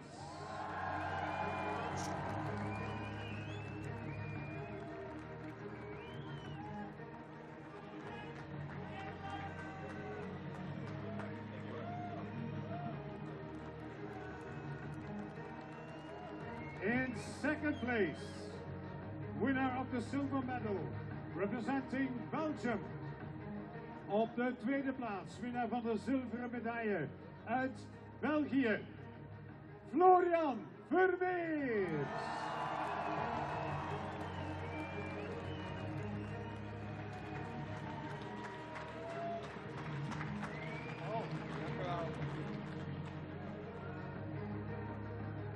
Finally, in first place, world champion and gold medal winner, representing Netherlands. Op de eerste plaats, wereldkampioen en gouden medaillewinnaar uit Nederland, Mathieu van der Poel.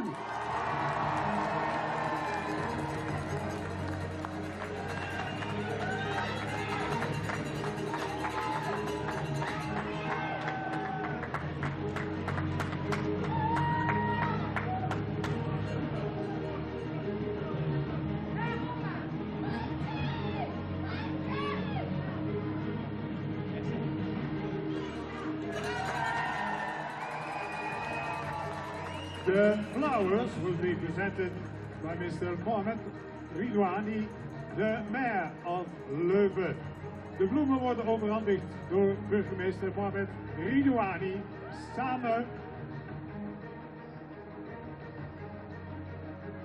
samen met de heer Ben Wijts, Vlaams minister. Also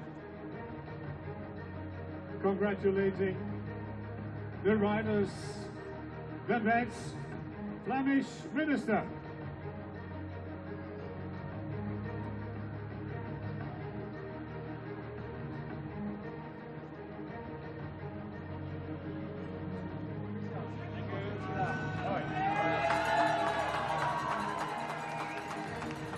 And now, ladies and gentlemen, in honor of our new UCI World Champion, the national anthem of the Netherlands. Dames en heren, ter ere van onze nieuwe wereldkampioen, het volkslied uit Nederland.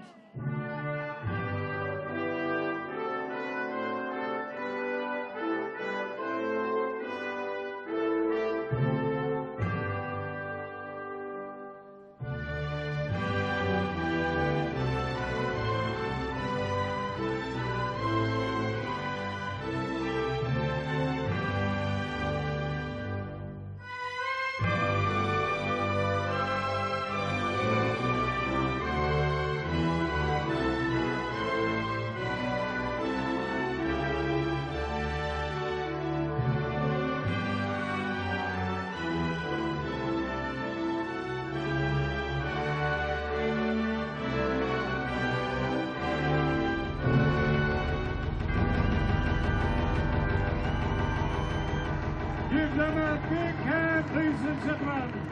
Onze medaillewinnaars. Quinten Hermans, Florian Vermeers, Mathieu van der Poel.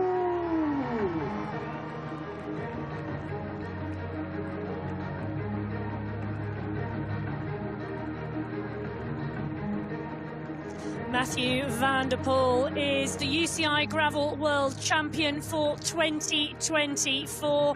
Florian Vermeers taking second. Quinten Hermans, the bronze medal, in third. And amazing racing, great riding, and very worthy riders in the top three there. No stopping this man, Matthew van der Poel, a masterclass of racing, a masterclass showing his strength, his power, and taking away victory. Well, just proving that every bike race in Flanders, in Belgium, well, they never disappoint. They don't, and what a palmarès. He's won classics, he's won Paris-Roubaix, he's won the World Road Championships, he's won the Cyclocross World Championships, he's now the Gravel World Champion. He knows the score, the signatures going down on to those World Champions jerseys, the age group jerseys there with the diamonds as well as the rainbow striped jerseys for Flanders 2024, all part of the duties of a World Champion, whether you are riding in any of those UCI disciplines. We saw that from the Para Road Worlds all the way through the mountain bike Worlds. We'll be seeing that at the indoor cycling Worlds, which comes from Germany in Bremen, if I remember correctly. Yeah. We're going to see that in Abu Dhabi for the Esports World Championships. Lots of racing coming up. Great action today. Well, and the highlights and the shots earlier on coming now.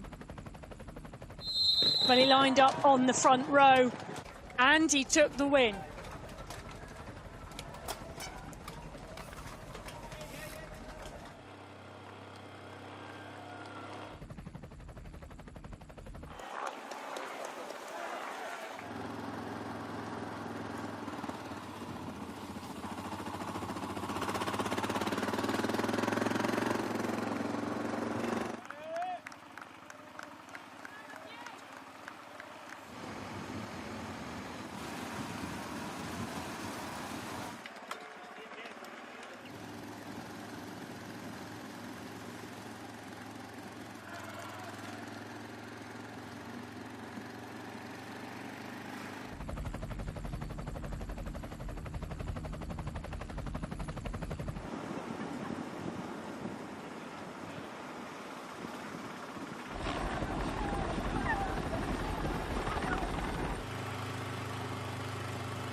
Next year we head to Nice, France for the 20 Gravel World Championships.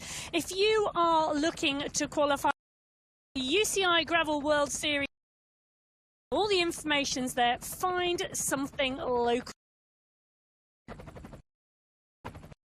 Stay safe, enjoy your riding. We'll see you then.